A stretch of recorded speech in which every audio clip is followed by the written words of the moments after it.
So how about that Pokemon Gen 10 reveal this morning? It started with a Pokeball device and what it did. It called itself a Pokemon to see that. God damn it. Gen 10, what? God damn it. Guys. No, I see it. Oh, Gen 10, I get it. Gen 10, what are you talking about?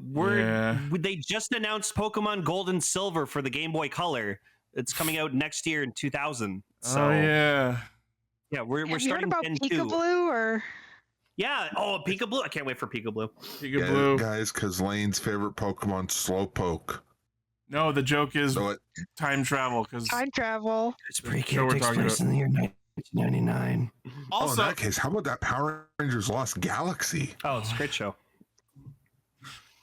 Their military uniforms conveniently look like the ones from Starship Troopers, though. Something How about Digimon? that weird Godzilla remake from last year? Wait a minute, that means we get to talk about Ultraman Dyna again. And Digimon Season 1. Holy shit, man, really? I'm 10 years old again! That means you're old enough to go on your Pokemon adventure.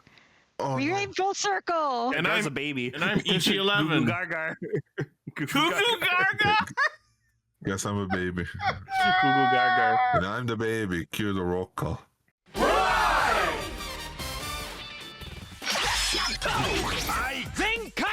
Connect. Loading. Broadcast. Perfect! Show running Super Savant. Level up. Bluecaster Super Ichi. Loudon Online. Greycaster, Robolane. Researcher of the Tokuverse. Yellowcaster, Ultra Guard. A spark of courage, the power of dreams. Orange Caster, Global Soft Perka. Combining comedy and critique. On air since 2014. Radio Sentai Castranger! Welcome to Radio Sentai Castranger, episode 573. It's all the Pokemon because it's Pokemon's 30th anniversary. No, fuck that Pokemon. It is episode. Do not fuck that Pokemon. No, what a fucked up thing to say. Look how Fly is doing an ollie on that skateboard. Yeah, so Pokemon Gen 10, Pokemon Winds and Waves got revealed this morning as of this recording, and everyone is all a Twitter about it. Also, apparently they censored Fire Red and Leaf Green, so you can't give your rival a funny name like Ass. You can't call them Dick. His name is Dick. His name. They censored it. It's like, oh right, his name's Red, right? But no, I said Dix. They also showed this off, and of course, immediately as soon as it goes up on the Pokemon Center website, it gets sold out. And I looked on eBay, and scalpers are selling it between $200 to $300, and I'm like, you fuckheads. Time truly is a circle because that's just hit clips again. Because I legitimately said, like, did they just come out with Pokemon hit clips? I actually still have my hit clips, and it still works. I have the clips for "Oops, I Did It Again" and "Bye Bye Bye," and I used to actually listen to it in the car with the earbuds in, listening to these loops of songs that weren't not even the whole song over and over. It was just the same 5-10 seconds over and over. No, it's more than that. I think it's like 30 or maybe a minute. The thing is, though, Gar, is that I currently have a hyperfixation of collecting Game Boy stuff, so I need this. No, you don't, Bruno. Yes, I will say, making it a Game Boy with cartridges with images of whatever song is playing is kind of low-key brilliant. Unfortunately, I just want to take the Lavender Town cartridge and just go around with it. It just goes do. Unfortunately, that does mean it will require having two stacks of cartridges the same color sitting next to it. I mean, it comes with a case to put them all in it, so. Sure. I got the Ben 10 theme song stuck in my head. Of course you do. Do you ever not have it stuck in your head? Well, there was that one time. That one time it was full of soup. What?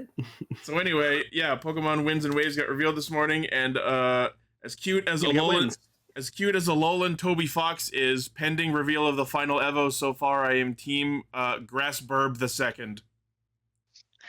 I have seen speculation already that they're going to be based on Philippines like mythological creatures. So if that's the case, it's highly likely that the dog will Pombon, I think is called, Yes, will become a guardian lion dog type creature and stay quadrupedal. So it does look like it has kind of like Shisa energy to it. And yeah, people have also said that it's possible that the that the gecko is going to become a Komodo dragon. That'd be cool. I love that because so of many the whole Galapagos influence and like that. No, not Galapagos. Sorry, that would be a marine iguana. But I've seen people say that the vibe is Indonesian inspired. But I love that some of the places they showed were like 1-for-1 Filipino looking, so it's interesting. It's a combination of cultures. Yeah, Southeast Asian has been a big one as well. I've seen my favorite thing that I've seen people talk about all day is they're hoping beyond hope that Pombon's evolutions do not stand up on two legs like so many others. But my take is this: I think this dog is so has got such himbo pup energy. He is so head empty that I don't think he can understand what it means to stand up on his hind legs. I like literally every time I keep looking at him, I'm just thinking like Dog Song from Undertale just keeps playing in my head. Yeah, I know. Yeah, I know. I also keep thinking about Missile from Ghost Trick. A lot of people have made that joke too. Yeah. I also another one that made I've always loved Palms, so another one that got genuine laughter out of me is they did not give him the cheese slice like they did Score Bunny and Fuecoco because he would just eat it. Also one thing to make people feel old, it's also the 20th anniversary of Kappa Mikey. Oh my god. It was incredibly surreal when I found out that the creator of that was also the creator of the Flash game / toy franchise website I was obsessed with when I was a little kid that just disappeared out of nowhere. Which was named? Because it was called Rumpus. It was more a America-based thing, but some of the toys made it here. But they were one of the first instances of like using Flash cartoons to coincide with toys. I still have some of the toys too. Eggles were the main one. They were like these little plushies in eggs. That was before that was a big deal thing. Like it was when the idea of a blind box was like completely revolutionary. And they had their own cartoon, and all the characters had their own cartoons. And then one day, and I believe it was in 2000, it just vanished off the internet, and I was devastated, like without any warning. Turns out the company went bankrupt. But then I found out later, Kappa Mikey was created by the same dude, Larry Schwartz. Crazy. So he just is a guy with some very neat ideas. Fun. So just for one last thing about the fire type Pokemon, it just makes me think of this little web comic. Oh yeah, I think I've seen that. Dragon type. Nope, fire flying. It's a cute little comic. So Herp-a-derps, welcome everyone to Radio Sentai Castranger. Excellent where segue. We are a bunch of Pokemon trainers that talk about Kamen Rider, Project Red, and a third thing. It's RED! I will be militant about this. And we'll be militant about pronouncing it Project Red. So there. It's how you're supposed to call it. That's what it spells. It's an acronym. There's periods in it. This is the same problem I'm now experiencing with .hack-zero because .hack-zero also exists. And acronyms make full words. Like you Shield. can kiss my acronym. Yeah, so what? Are you gonna call Shield from Marvel SHIELD every fucking time? No, you called Shield. It's EMP, which spells emp. Durr. Exactly. And at the same time, we're watching a show where one of the main characters has a name that is also technically an acronym, but is pronounced just said. We have Agi. We are talking about Kamen Rider Zets episode. I don't remember. Super Space. Oh yeah. I don't know. If you don't know the numbers, why are you still doing it? Super Space Sheriff Gavan Infinity episode 2. See, I remember that one because it started last week. I remembered the number 2 episode. And just to go with our yearly tradition of Precure, we are talking about the first 2 episodes of, I believe it's called Star Detective Precure, right? Yes, it is, or Meitantai Precure. The official translation is Star Detective. We have for the first time since Mahotsukai Precure, we have a different title for the translation, the official translation, and the. I'm guessing the original translation involves more of the whole time travel thing. Well, no, the word No, Meitante it literally just means like great, like detective Precure. Yeah, like Tante is the word for detective, and Meitante is like good detective. Yeah, so it basically does translate to Star Detective Precure, but it's interesting that that the title is different. Well, I guess it's like for localization. It's like that's the English, like international. I just think it's interesting because that happens sometimes, but not all the time. Yeah. It happened with Mahotsukai as well, which the official quote-unquote English title is Maho Girls Precure, which is weird because that's also still half Japanese. Well, it's also like the first one, Futari wa Precure, but we just call it Precure for short. Yep. I mean, that literally means the 2 of us are Precure. Yeah. Or 2 of us are Precure. I forget when they started truncating it into Precure in the titles because it is still Precure. It is weird because it's like Precure. It's like that sounds so wrong. I believe that they started truncating it for Heartcatch. Please, because I remember it was Fresh Precure and then Heartcatch Precure. Yeah, it was Heartcatch that they started officially calling it Precure, even though they had been outside of the show for a while. I mean, that's okay. Sorry for rambling. I'm a nerd. That's just a cultural thing in Japan where they'll take a name that is made of 2 words, take the first 2 syllables of each, and then portmanteau them. That's just a thing in Japanese language. Yep, and I love it. It's so easy to do it in Japanese too. Yeah. So, Ichi, you want to take us into a news mode there? News mode. All right. First up, we have our magazine scans revealing Kamen Rider Dawn. That is the weakest suit design I've seen in this entire show. It's okay. I mean, I get what they're going for. There's not enough going. Like the top part looks fine, but from the chest down, 0 out of 10. Well, yeah, that's how all these riders are designed. Yeah, but at least for like Zets and Nox, the colors just keep going. For this guy, there's not enough pizzazz going for it. It's too bland. Oh, these are our 3rd riders, huh? Yeah, all of our tertiary riders. So one thing that I noticed that was interesting, and I believe some people have been talking about, is so he's got this cross section on his chest where everyone else's drivers are, but that's not his driver. His sword is. But if you'll notice the shape that's on there, it's an X. Think about our riders so far: Zets, Nox, and Dawn. ZYX.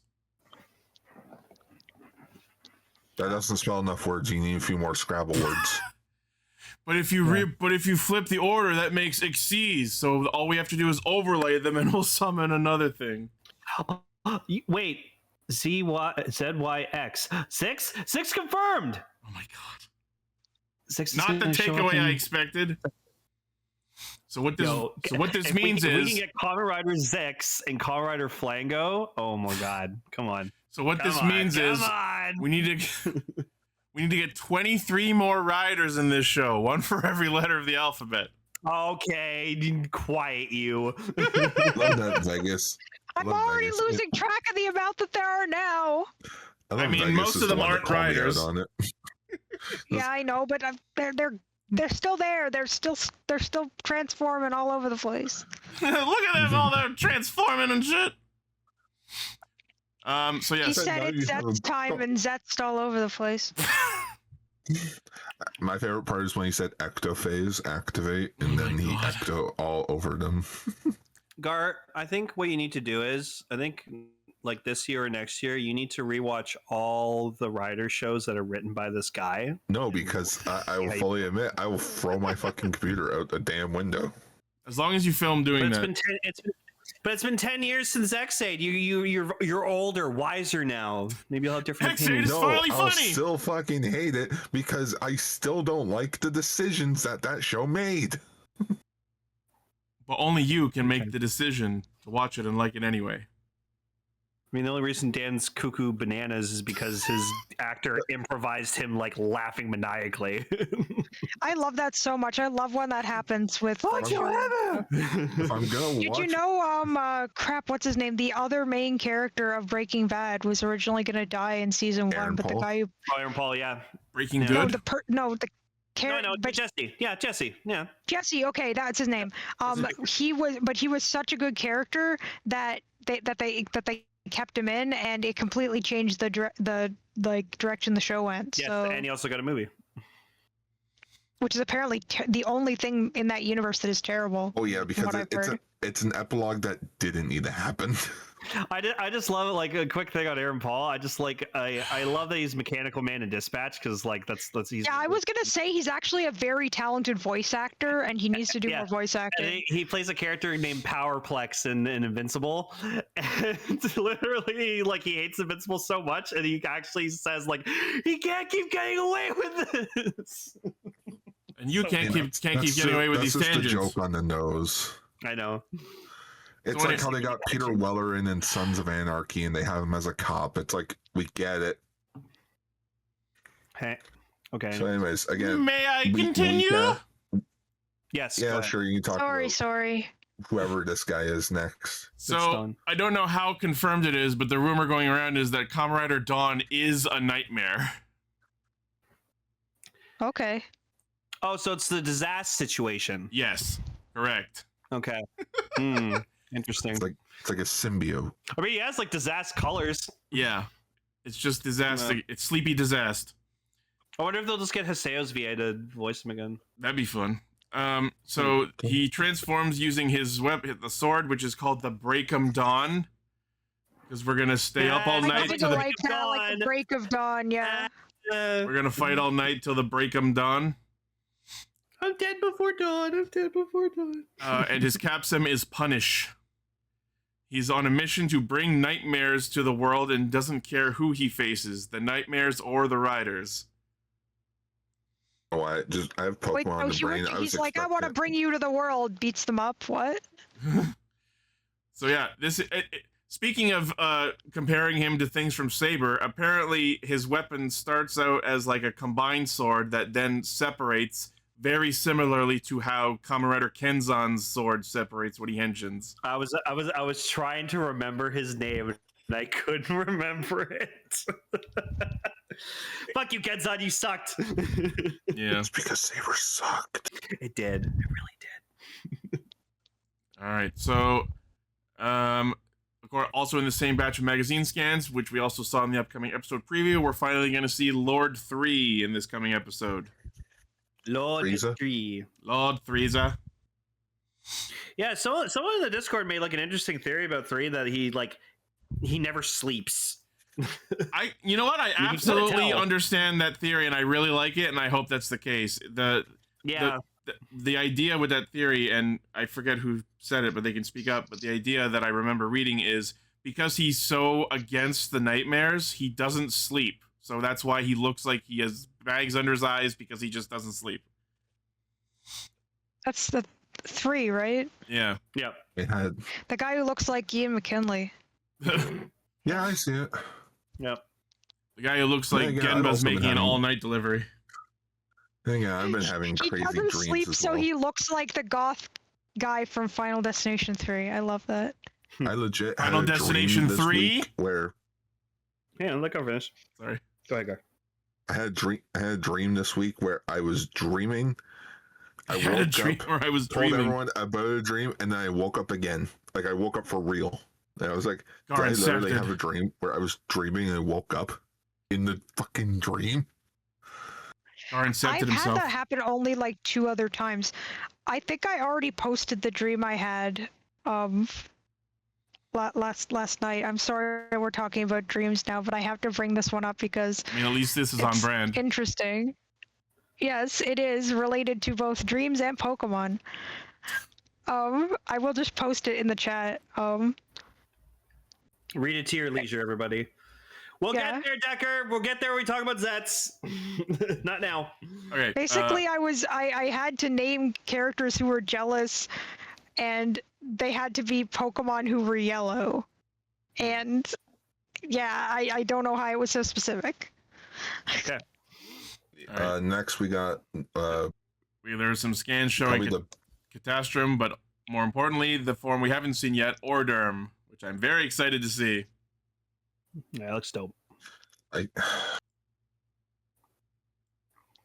Yes, Gar. I want to like it.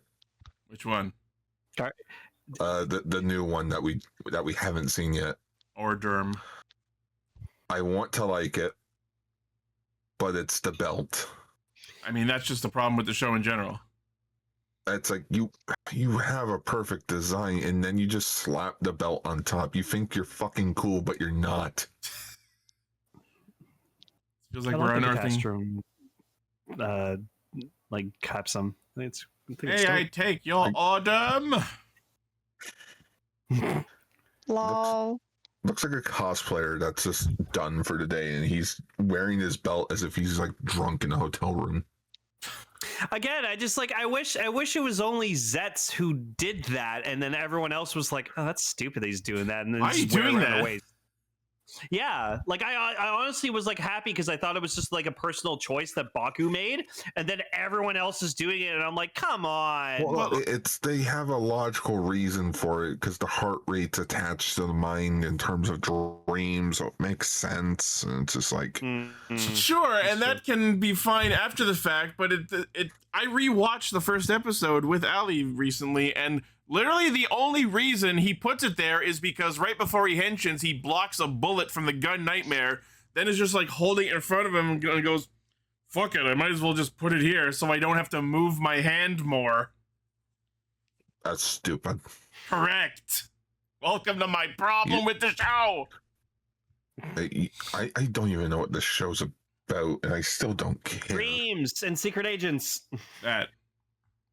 Yeah. It's about One or the sleeper other, agents. All right, anyways, Next news story. What's the next one about? next we have the Kamen Rider Dawn God. toy set. Oh, they made it into a toy. Come on. So yeah, Look, here- it's a little dagger. Here you can more clearly see how the toy separates. So it starts as this combined form with a guard, and then the little smaller dagger part pops off, and you can see the dragon design on the blade underneath. It's not bad. It's a dragon blade. Yeah. Dragon blade. No. So it looks like Come along, take my blade. whoa. I will not, sir. Nope. Blade as in sword. Come on, guys. Come on. Not better. No. Anyway, so No. according to this description, I was correct that the henshin is triggered by separating it, just like Kenzan does. So Woohoo. the Breakum Dawn 6380 yen March 21st release. Then we have the Kamen Rider action figure for Dawn. 15 centimeters tall figure. New molding. Articulation points. None of that matters. 4,400 yen March 21st release. And Alright. and of course you can bend it like Zetsum, as with the entire figure line.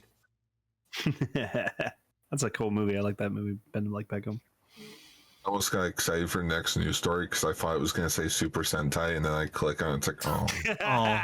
No, guard. So next is a batch of Gavan Infinity scans, but the only thing that matters in this is that we get another preview of Death Gavan, and apparently he's got his own version of the Cosmo Gavarian, which has a fucking purple sniper rifle scope attached to it.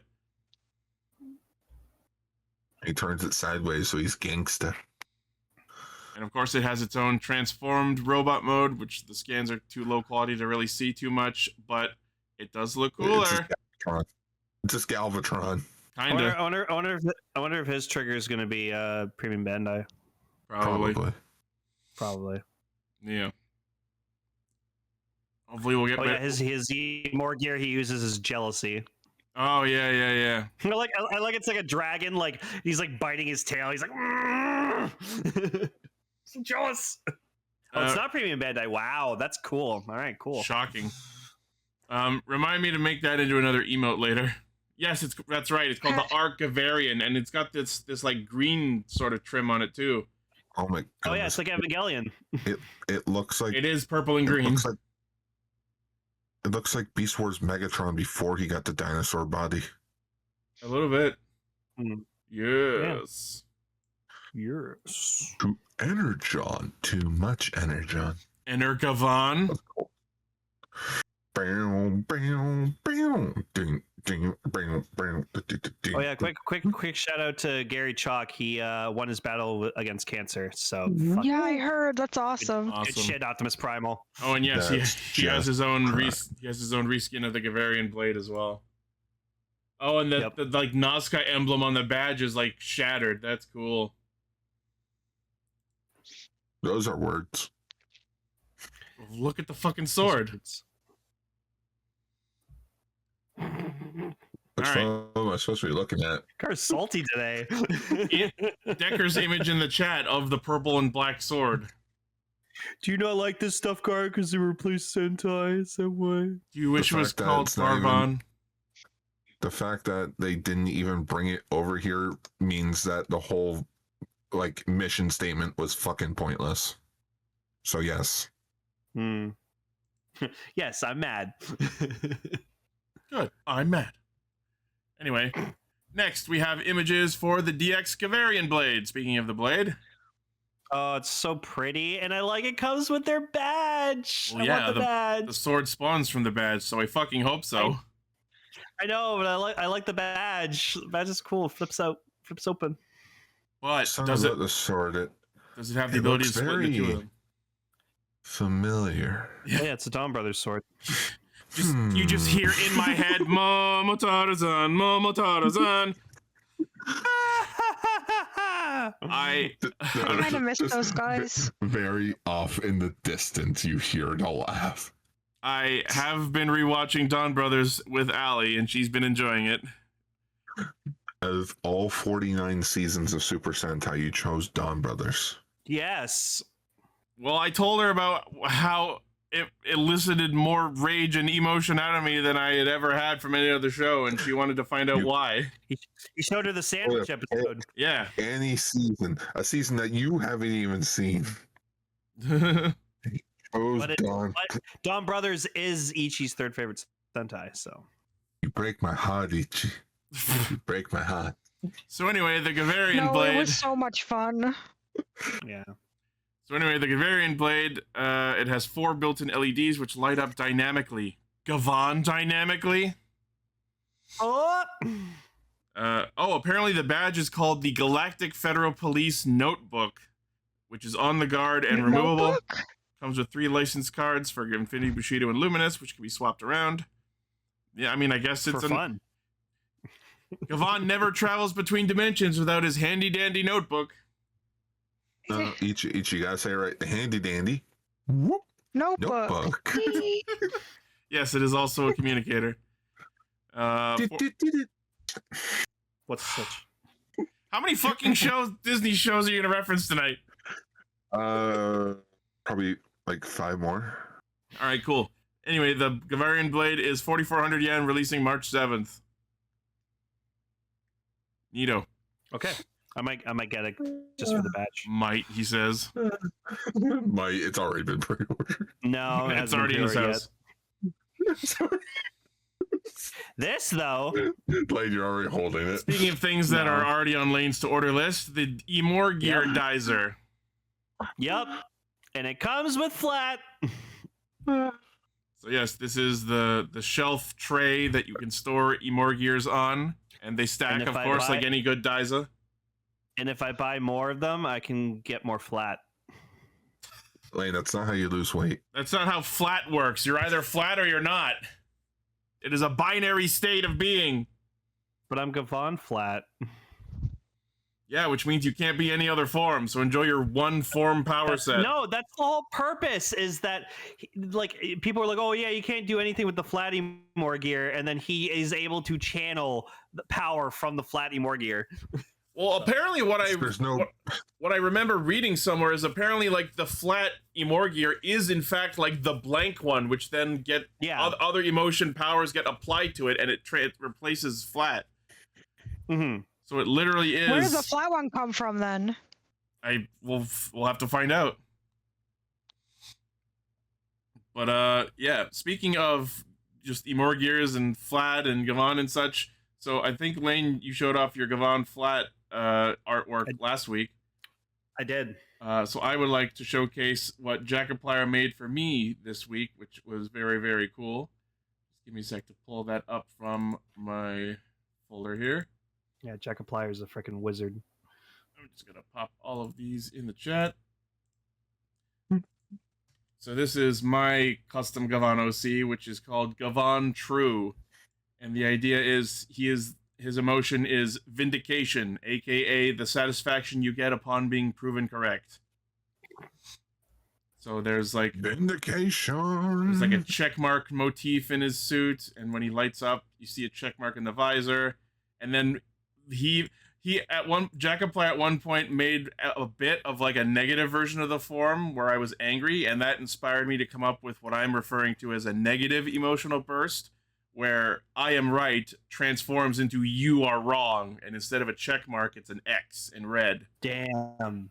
Okay, Kamen Rider quiz. Yeah, it does kind of have that energy. Yeah, every time I hear that word, that's all I can think of, Tara, is just fucking Holt going, vindication! I miss him. So yeah, thank you very much to Jackaplier for that very, very cool art. Yep. Okay, so the Emorgear Dizer is a pedestal you can store and display multiple Emorgears on. Includes the flat Emorgear, exclusive to this item. Now Jackaplier is gonna make a Gavan for Emily, and it can just be called Gavan. Wah. I mean, I think that Emorgear already exists. Yeah, wah. I think it's Hazui. I love when Emily does that. I love when Emily does that. Wah. Oh, that's accurate. Okay. Anyways, yeah. So I'm buying one of these so I can have flat at all times. One. Yep. So yes, this is 3,300 yen, releasing March 14th. Yep. Already got it pre-ordered on Amazon Japan. I can't wait to see someone post an image of the Gavarian in robot mode with this on its head instead. Yeah. Hi. I'll do it. Of course you will. I don't know why I said someone when it's going to be you. Yeah, of course. All right, next. It's not coming off. Premium Bandai announces Gavan Infinity civilian cosplay outfits. Because of course they are. Can you buy the pants? Yes, you can buy the pants. Oh my god, the pants. There's two of them. So we're just gonna try and blow through these quick. So we have Reiji's jacket. We have Reiji's t-shirt. We have Reiji's pants. We have pants. We have Setsuna's Haori with gauntlets. We have his kimono top, his pants, his tear looking earring, the leather bracelet. Then we have Kiki's EY coat. We have the Kiki crop top. We have Kiki's glasses. There's a lot of other stuff. Oh, there's Agi's outfit, a 6-piece costume set. Oh my god. These are expensive. We have Agi's earring. You can tap it and teleport through computers. That's pretty cool. Then we have Date's shirt. His loop tie. We have Koto's jacket. Koto's pants. Hold on, everything's looping. Oh, you get the uniform too. That's cool. It's expensive. Yeah. Jesus Christ. Koto stuff. Ugh, so expensive. A bow tie. We have Koto's crop top. There it is, the Galaxy Federal Police jacket, so you can dress up like a random space police. Okay, that's just a Gut Selects uniform, just with red highlights. And the belt. Legit. There we go. Where is it? Here it is. Like, Tell me I'm wrong. These are the shiny versions. Tying it back to Pokemon. I'm gonna say I'm wrong. I mean, the lines are a little different, but same vibe. It's the same color palette, just with red highlights. And it's not the same color palette. The same color palette, just change your homework a bit. You're a palette.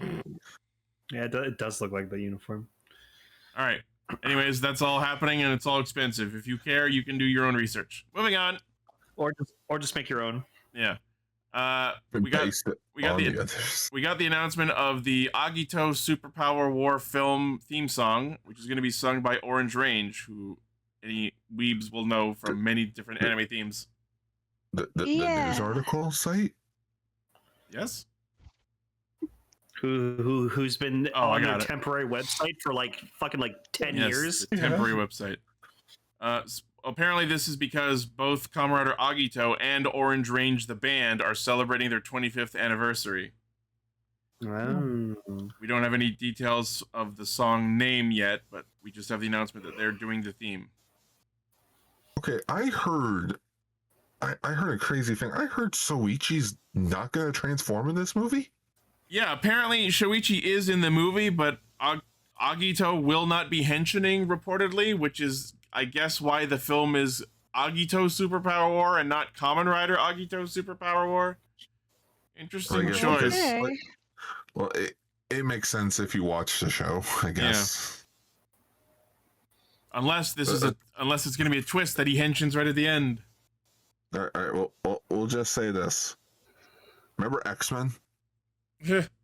Yeah. This is X-Men. Yeah. All right. You either have Agito or you don't have Agito. You're an Agito or an Agino. I was gonna go with Agi not. I think mine's better. Yeah. Okay. So the movie is releasing April 29th. Overseas release soon. Cool. Where's the actual show, David?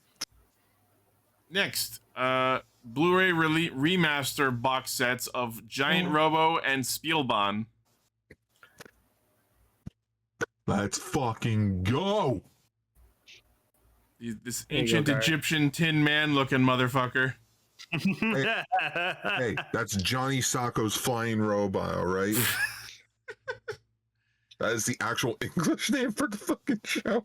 Okay. So Toei Video announced that these two shows are getting a Blu-ray remaster box set release, part of the Toei Tokusatsu Blu-ray project, where fans are selecting Toei series to get brand new HD remasters exclusively at the Toei Video online shop. The first two titles that were chosen are Kaiketsu Zubat and Changerian. So now we have the Giant Robo Blu-ray box. Just Beyond. Yeah. The Giant Robo Blu-ray box, all 26 episodes in 4K HD, and will include a newly produced booklet. Ooh. Oh, booklet. No, 4K. Ooh. 35,200 yen, July 8th release. Well, yeah, it's a 4K release. Sounds about right. Pre-order is now open. If you pre-order the item before June 3rd, you get it on the scheduled delivery date. But if you pre-ordered after June 3rd, it will be delivered a few days after the release date. I'll get it this afternoon.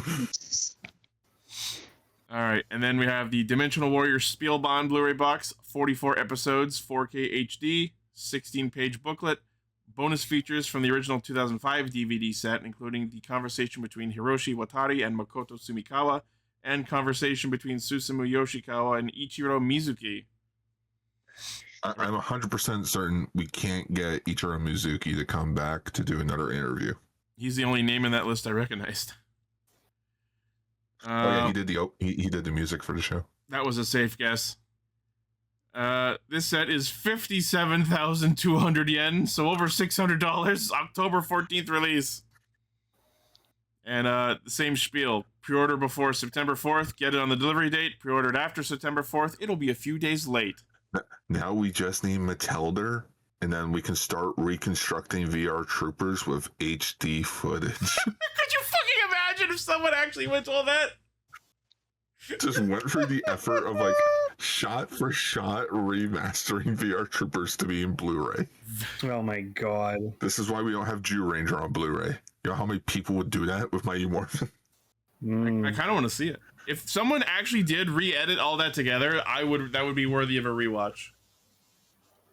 I'm still upset with Toei. Like, hey, here's Sentai on Blu-ray for the 50th anniversary. Oh, cool! It's just the DVD scans on a Blu-ray disc. Hey, you fuckers! You fuckheads! You had one job. You had all one right. job. And our last news story is the 10th anniversary project from Toei Tokusatsu fan club, Forticus. Oh, is that it? Forticus. But, it's Fortress Maximus. I am Forticus! Fortniticus? No. I'll leave now. This is No, don't interesting. leave. This is interesting, but I want to see what he looks like with this face mask down. Why is that not being shown? Because they don't want to spoil it, Ichi. I mean, you can see the mask. What are we spoiling? You gotta save it. You got embrace it. It's just Fortress Maximus. It's Fortress Maximus. So yes, the Toei Tokusatsu fan club has unveiled their new hero, Forticus. This new Jeed's in it. This new hero will debut in the project titled Forticus Streaming, the one who inherits his Oshi. Oh my god! Is this like a streamer or like a fan of a streamer? That's hilarious. When Forticus shouts stream, he transforms. He searches for someone with a conscience. Good luck in a streamer audience. Oh my god, he's voiced by Jotaro from JoJo's Bizarre Adventure. That's sick. Daisuke Ono. I remember him as one of the main characters in fucking Haruhi. He's Grid Man. Oh, and he was Teddy in Den-O. Yep. Oh wait, he's Signal Man? Well, it says it's his second Toei Tokusatsu role, the first being Teddy. No, Deneb was the voice of Signal Man. Yeah. Oh right. Sorry, I was getting Teddy and Deneb mixed up. Sorry, Teddy or his other given name, Alexandro Bitch. Alexandro Bitch! The funniest shit ever. Also part of the cast are Fuku Suzuki, who was in Zets. Doesn't say who has. I don't recognize the name. Tatsuomi Hamada, who was in Ultraman Jeed. And he is Ultraman Jeed. Oh, that was Zine from Zets? Neat. And Reina Takeda, who was in Amazons. Wait a minute. Zine? Wait, was Zine in Jeed? No, that doesn't sound right. No. Tatsuomi Hamada from Jeed. Whoever they played. Oh, okay. As for staff, project will feature designers from Tsuyoshi Nonaka, who worked on Gridman Universe and Kyoryu Sentai Zyu Ranger. Just to go back to Pokemon quickly, apparently freaking the designer of the armored Mewtwo from like the first Pokemon movie, he does the new generation Ultraman designs. Crazy. Oh, that's neat. That tracks. He also did the designs for the Gridman anime. The Gridman anime. Oh, and Zero. That's why Zero had the training armor. That makes sense. Yeah, that makes a lot of sense. So the script. The project work. The script writer will be Junichiro Ashiki, who worked on Ultra Galaxy Fight. And will be directed by everyone's favorite, Koichi Sakamoto. Yeah, Seven, you're not wrong. Ultraman Zero is the Mewtwo of Ultraman. Junichiro Koichi. No, but Jeed was made in a lab. So where the fuck is Ultra Galaxy Fight 4? We're not getting it, dude. We tried to create the ultimate Ultraman, and we succeeded. Ultraman's dead, Gar. Accept it. It is? Wow. No, rude. it's not. It's been 4 fucking years. I need a fucking conclusion. That's not. It's been 4 years. It's been 4 years since they started this miniseries, and they never did it. Someone put in that screenshot of Az from Pokemon. And they even acknowledge it in the clip show of like, man, it's been a while since we fought those guys. 3,000 I wonder where years. they've been. It's been 85 years. Come on. And then lastly, performing the project's theme song is Mindarin, who did the theme for Ultraman Omega. Oh, cool. Wait a minute. The theme Project of Ultraman Omega. I know, but Give me a Mindarin which it. singer? There are 2 singers. Yes. I love her music. Let's fucking go. I didn't remember who she was, but now that I do, I love her. Well, no, there are two singers for the Omega theme. I just wanted to make sure I was right on that one. So funny quick story of so when me and Gar were watching Ultraman X for Ultra Ranger, there were these 2 characters who were like in the main base, and they were in the background, and we just shit on them all the time. Little did we know that by the end of the show, we realized that those 2 were being played by the singers of the theme song. No, that's so mean. So We're it's like- like a glorified cameo. Yeah, we're just like, oh, we apologize. We feel so bad we were shitting on the whole show, and it's like, Nice. oh, it's Voyager. Oh, freaking, we acknowledge. It's like they stood up from their seats. They go, oh, they did something else. Anyways, I like this guy's design. It's cool. Like, I mean, the mouth's something, but He's got a battle mask like Optimus Prime, so it's like it'll work.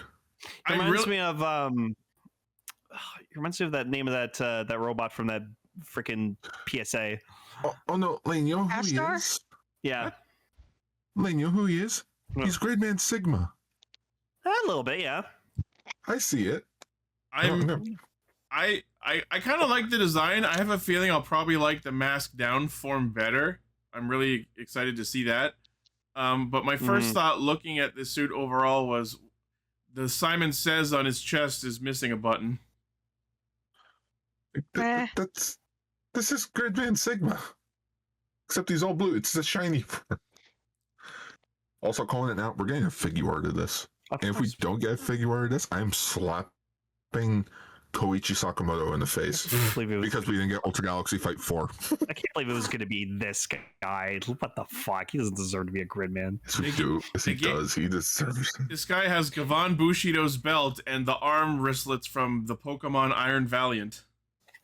No, Gar, he doesn't. He stopped time and caused planes to crash, killing tons of people. Because his alarm clock stopped working that Oh, day. God. fuck Talking are you about talking Gridman was one of the funnest fucking times of my life.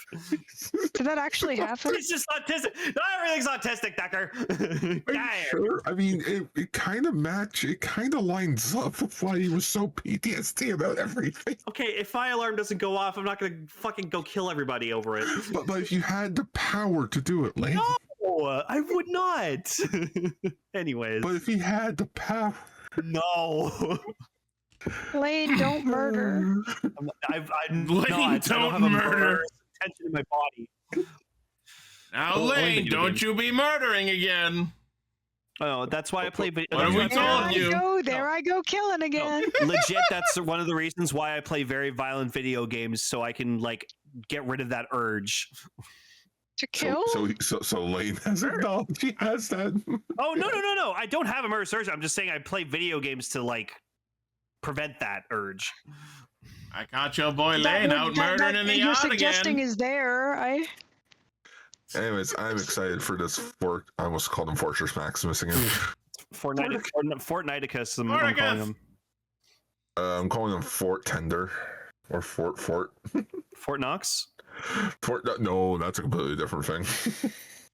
This isn't bad about Fort. So anyway, but then again, it feels like Sakamoto and everyone that doesn't want to make Ultra Galaxy Fight 4 are locked up in Fort Knox. Oh, it's like George R. R. Jesus Martin Christ. refusing to fucking finish his Game of Thrones series. I've heard the theory that he doesn't want to release it until after he dies so that he won't get criticized for it because he'll be dead. That Oh, actually sounds very legit. see that? okay. Okay. Is everyone done doing bits? Yes. I guess we're done. So, Thanks for listening to Action. Joking. Forticus streaming, the one who inherits his Oshi, is releasing in summer exclusively on the Toei Tokusatsu fan club service. So we'll get fan subs of it within the week when it comes out. Eventually. Probably. Ish. Anyway, that's the I news. don't know, it all depends on the scheduler. The scheduler. The scheduler. No joke. Someone quoted the Dougler at work today. Cool. Which So I quote? had to shout back at them, just like my dad did. Should be like, the Dougler wants to go too. Dougler. All right. Anyways, just so we can be absolutely sure that Emily is conscious throughout all of the Precurary discussion. I am alive. Yeah. I'm still alive. We're gonna do the Precure topic first. And I then thought it was because of the time travel. Well, yeah, that too, because Yeah, we're 1999. This discussion is time traveling ahead of the Zets and Gavan discussion. I mean, technically, it takes place before. Say we're time traveling. Heck Right. yeah, Precure! All right, All right, Emily, take us in. What is Star Detective Precure? give us the primer. Star Detective Precure, or Metantai Precure, is the currently airing Precure series, succeeding You and Idol Precure, which for some reason a lot of people seem to have thought fell off. Like, the consensus I've seen was people saying that they thought it got samey and that they didn't use the idol gimmick enough and a lot of stuff. I don't know. I really enjoyed it. I guess I understand the criticisms, but sorry, I'm rambling.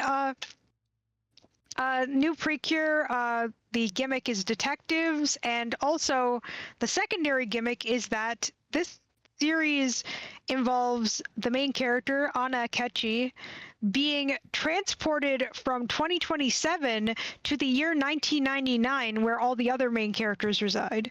And I really like that it takes her until like the very end of the first episode to be like, wait, why are there cherry blossoms? It's supposed to be winter, right? Well, no, it's April 2nd, 1999. Despite Don't you know that? Being someone who will become a detective, it takes her the entire first episode to realize she time traveled. No, Yeah. if she paid for her shoes, though, she would have realized there was no debit machine there, or she couldn't use her wristwatch to pay for food or clothes or shoes, and she would have been like, I'm in the fucking past. And I'm surprised that at this no point baby's did fault. anyone say, I'm going to check the internet. I think that's why they explicitly said she doesn't have a smartphone, because otherwise she Yeah. would have realized she was in the past instantly. Oh Yeah. man, I'm not getting a signal here. Also, just so we can get this out of the way, she's the mom. No, Okay, It's so so funny obvious. because I don't think it is. no, because before this came out, people were being real creepy about it and like shipping Anna and Mikuru, and all I could say was, please be related, please be related, please be related, so that it gets thrown in all their faces. Make all of them awful And- people retroactively. Well, they already were, just by assuming that. Even Like, more I'm not saying so. they're awful people, but they're treating them very disrespectfully. But Also, they're and 14. then episode 1 comes out. It's blatantly obvious that Mikuru is her mom, and I not for the reason of the weird shipping to have the weird shipping stuff be nullified. Just the whole idea that this is her mom, It's the face and and hair. she's like, and the two of them are like cures together. It's like Meet the Robinsons. I love it. No, but for like I was watching it last night before bed, and Kelly like was like watching a bit with me when like and I was like, yeah, it's like definitely the mom, right? I'm like, yeah, well, considering that like she had like the one pendant that happened to be there, and also the mascot like was living in the closet and it was grown Yeah, up. that it was So- probably going to be. I'm guessing that what's going to happen is it's going to be like a stable time loop. Then that the pendant is actually the same pendant. Probably. Yeah, it's got to be. Also, not to be I'm also mansplaining. curious, judging by what Jet says in episode 2, if there's going to be an instance where Anna goes forward in time again to her time, and it's messed up because of something. That feels like the it. Back to the That's, Future Part 2 effect. that's Yeah, the thing most basically. time So travel it's a shows different do. timeline. Yeah, where it's a different timeline because the cures weren't there or something. Also, just So I'm to curious how it's going to go. not to be super mansplaining about it, but just so you know, it's Mei Tante, not Tantai. Metante Precure, yes. Alrighty. Potato. No one says tomato. Are you sure? I know. Yeah, no. I like my tomato soup. Nothing. I like What's my what's, tomato ketchup. what's tomato with you? Eh. I want to get this out of the way because Emily was like, "Oh, I'm curious to see like if anyone had any like interesting notes about the show," and the one thing that just stood out in my mind was, did the mascot manifest a strap? I am cracking Onto up its because back. I literally was thinking the same thing. I wonder if could anyone not will notice that Pochitan doesn't ride in a bag, but becomes a bag. Yeah, And that is actually the gimmick of the character, Pochitan, like a pouch. Yeah. Yeah. So I was like, did that motherfucker just manifest a fucking strap? Yeah, it's his gimmick is her. Sorry, I keep thinking Pochitan's a guy for some reason. Pochitan is a girl. She just, instead of riding in a bag like a lot of Precure mascots do now, she just straight up sprouts a strap and becomes bag. I couldn't let that go the whole time I was watching. I was like, I was wondering if I hope this doesn't sound like, I don't intend it as mean. It's more like I wasn't sure if it's the kind of thing you guys would notice. Like I was thinking, is anyone gonna bring up the Pochitan becomes bag? That just means the toy it just makes it easily marketable as toy. It's true. / apparel.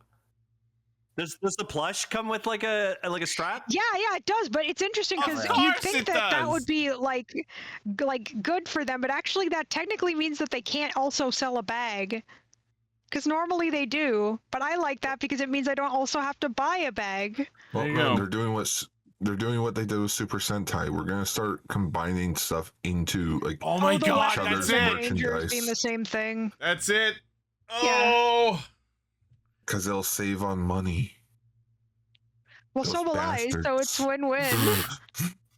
Also, I just like, this is just my autism speaking, but just every time like the changer would like make that sound when it was like ticking down, like I just fuck. I'm like, it's so cool. Oh, I wasn't sure if this was an annoyed you or I have not. heard from people playing with the toy that it's really fun to just fidget with. Yeah. I personally didn't like. If I had any nitpick about the 2 episodes, I don't like how long the transformation sequence is. That's what I've heard that. I have actually heard that complaint as well. I've heard people say that it's too long. I really like it, and I think it's funny how that turns out it has like detective music, and then it turns into the Incredibles theme. I thought it was going crazy. No, it's not just like. I don't It mind literally the whole has the transformation. near the end. Like I don't mind the whole transformation thing. I just don't like how it's like, oh, spin the wheel, transform a bit, spin the wheel again. It's like we already spun the wheel. Like you don't have to keep going. It feels feels repetitive to keep going back to the changer. It's like in 3 number intervals. It's cool. It does feel a little excessive that the actual mechanism required to do the full henshin has so many steps to it. But I didn't mind the henshin being long because A, it's 2 characters, and B, I was kind of enjoying how the transformation was Sailor Moon Super S meets Powerpuff Girls Z. It was very PPGZ. I'm very excited someone brought that up.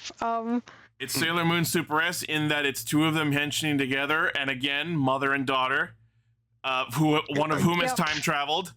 It's just Sailor Moon Super S again. Almost certainly they're mother and daughter, yeah. And it's PPGZ because you watch them put on different accessories on their suit one part at a time. Like, boom, there's the bow. Boom, there's the ribbon. Boom, there's a sash. Like the only reason I don't believe that it's her mother, you would think she would know her mother's name, no? No, but that's the thing, right? The mother's she has a different last name because it's a maiden name. No. I mean, again, they could pull the same thing Meet the name. Robinsons did and have it so she changed her name in the future. Like she would at least know her mom's first name. But that's the thing. No, but that's her the name thing, is Mark. Mom. There's probably a lot of other people out there who have that same first name, and the fact that she has a different last name means she's using her maiden name because she hadn't met her dad yet. Yeah, I know. I understand that part, but it's just like no, it's the mom. Come on. No, it's the mom. Her name Something I is found Mom. very interesting about this season so far is that they are very clear that knowing that fairies exist and such is not weird in the past, in the 1999 of this realm. Well, at least to those within the Precure organization, it seems to be. Well, they do. Pochitan does kind of fly out in the open pretty commonly, and no one seems to bat an eye at it. No, and even more so in episode 2, Jet outright says it's something that's normally a reveal for like either halfway through the season or like the very end of the season, which is that the villains are also fairies. Yeah. He is a fairy as well. But we'll talk about Jet and the villains in a little bit. We have to get through the first episode first. Yeah, I know. We skipped right past Anna's enthusiasm for strawberry cake being completely destroyed by the fact that she in fact time traveled back to 1999. Also, she cannot lie. She's gonna travel back to the really past interesting to cure the shitty lies that suck ass. Exactly. That the whole concept of this season is truth versus lies. The villains want to create a world that has been blackened by lies. And of course, having the detective motif, the search for truth is a motif that is at the forefront. Yep. Even so much as it seems that every episode is going to have a little mystery to solve. I love the whole thing when like they both go like the culprit is that's the answer. Yeah, like I love that. I was having Danganronpa flashbacks, which doesn't help that the crystals the crystals they're collecting are called Makoto jewels. Makoto jewels. But the subtlety of that I managed to pick up on, because one way you can translate the word Makoto is exactly, or like that's accurate, or something to that effect. Which is why Makoto is the name of. He's named that. Exactly. Yes. What if the endgame villain just ends up being Monokuma? My like weird conspiracy theory is that the villain under the suit is actually a girl. That'd be fun. Huh. Cool. I mean, we got the villain who they think is a dog is a human in Wonderful. Maybe. Yep. So it wasn't actually in either of these two episodes, but did anyone notice that in the opening there's one bit where they straight up pick up a Jiggy from Banjo-Kazooie? Yes, yeah. I'm not sure if that's meant to be a metaphor or if there's actually going to be collecting stuff.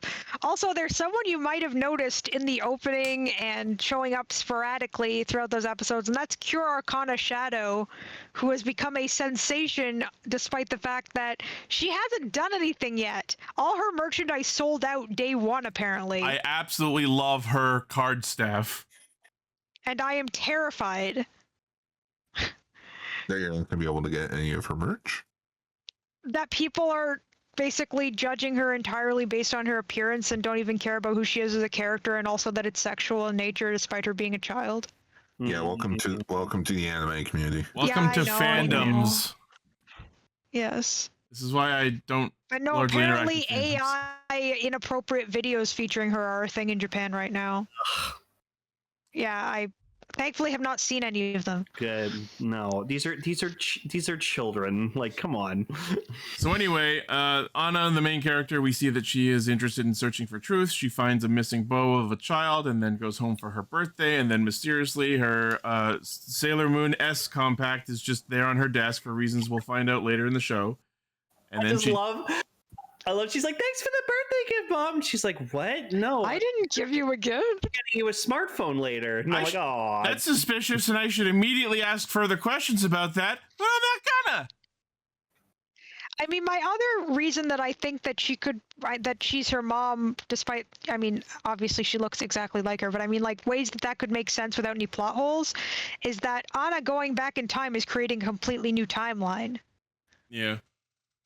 So maybe this version of her that is her mom right now is not aware of this stuff because it hasn't happened. No, biggest plot twist. She is her mother. She's her own mom. Once we get time travel involved, it could be fucking anything they could come up with. It could be. I mean, it could be fucking Kingdom Hearts rules where the mom was given going back in time potion by meeting with another version of themselves, and then they themselves travel back to the past to make things happen, then return to their actual timeline and immediately forgot everything they did, so that the rest of the timeline could be stable. I love Kingdom Hearts. Right? Also, they also, when they say Pochitan is a rare type of fairy who can warp time and space, it made me wonder if alternate realities are going to play into this at all. Over time and space. I mean, the fact that she traveled her like she traveled Anna to 1999 before Precure was an actual thing in the real life. Like, that didn't start until 2004. Yeah. So she's now in a universe where Precure canonically exists in the 90s. So now that means this is technically, chronologically if you the first go Precure. chronologically, nope. Cure Ange is still. Oh, okay. She was ancient. Also, the first series, like the grandma was supposedly one. So yeah, they never actually show it, which always upset me. And then later they sort of made up for that by Cure Flower actually being shown. Was also a grandpa of a main character. I mean, grandma, not grandpa. I need to go back and watch the first series again. Fun fact: this should have been in news mode. I apologize that it didn't come up, but on Hulu in America and Disney Plus here in Canada, the dub of Futari wa Precure, the one that was done in Canada that was on YTV, is now available to watch there. Crazy. bitchin'. As of like a week ago. And here's the thing, it's a really good dub. Nice. I believe it. It's one of those ones where it changes all of the names, but none of the actual plot or script is changed. We just have to admit, Canadian dubbed like animes were just fucking peak. Like they're Natalie and Hannah instead of Nagisa and Honoka. It's that kind of thing. But other than that, like the plot's the same. They didn't censor anything. I mean, they called takoyaki donuts at one point. We don't talk about Glitter Force, Decker. Glitter Force is something. I'm still surprised it happened. The weirdest thing about it is that like really good voice talent worked on it. Also, they named Miyuki Emily, and that always made me feel weird. So, also, can I just say, on his mom, like her past self, or whatever, like that. I love her detective outfit. Like, I love it. It's so adorable. It is. I like that. Yeah, that was a good way to pretty cool feature the Sherlock Holmes motif. So there's like a Precure detective agency, and I was just like, what? I like her whole thing of like, oh, Sherlock Holmes is able to tell someone by their shoes, which you don't have. I'm wearing any socks. Fuck. But no, I'm wondering how long the gimmick of mystery per episode stays, and I really hope it's the entire show. I really hope that they do not fall on this, because one of the big complaints about Idol Precure was that after a while, the whole fact that they were idols was less relevant to the show. But yeah, so it's interesting that like it's about detectives and there's two of them, so I'm like, this is just Precure double. Code. Yeah, so apparently as a result of this time travel, Pochitan is now a baby and has to be fed Makoto crystals or Makoto jewels in order to grow their power back and regain speech and just being able to communicate, and then being able to eventually bring her back to her own time. It's like she's already cute. We need to make her more cute. Let's make her a baby. I'm still legitimately wondering if they're going to pull that happens in the middle of the show and she goes forward and it's like a bad future. I don't know if that's going to be where it goes, but I'm curious. I would love if just like they go back to like present day and it's like, Mom, look at my new friend I made, and she just looks at her and then you just see like her just disappear. No! Oh, I'm sorry, but the way that you did that with that, it just made me think of that like meme with the people screaming then disappearing. Oh, that's the funniest. Which is like, oh, someone's already. I love the one where it's a cat. Someone's already edited the double theme over this show. We're not even talking about the characters, we're just memeing. I really love both Anna and Mikuru already.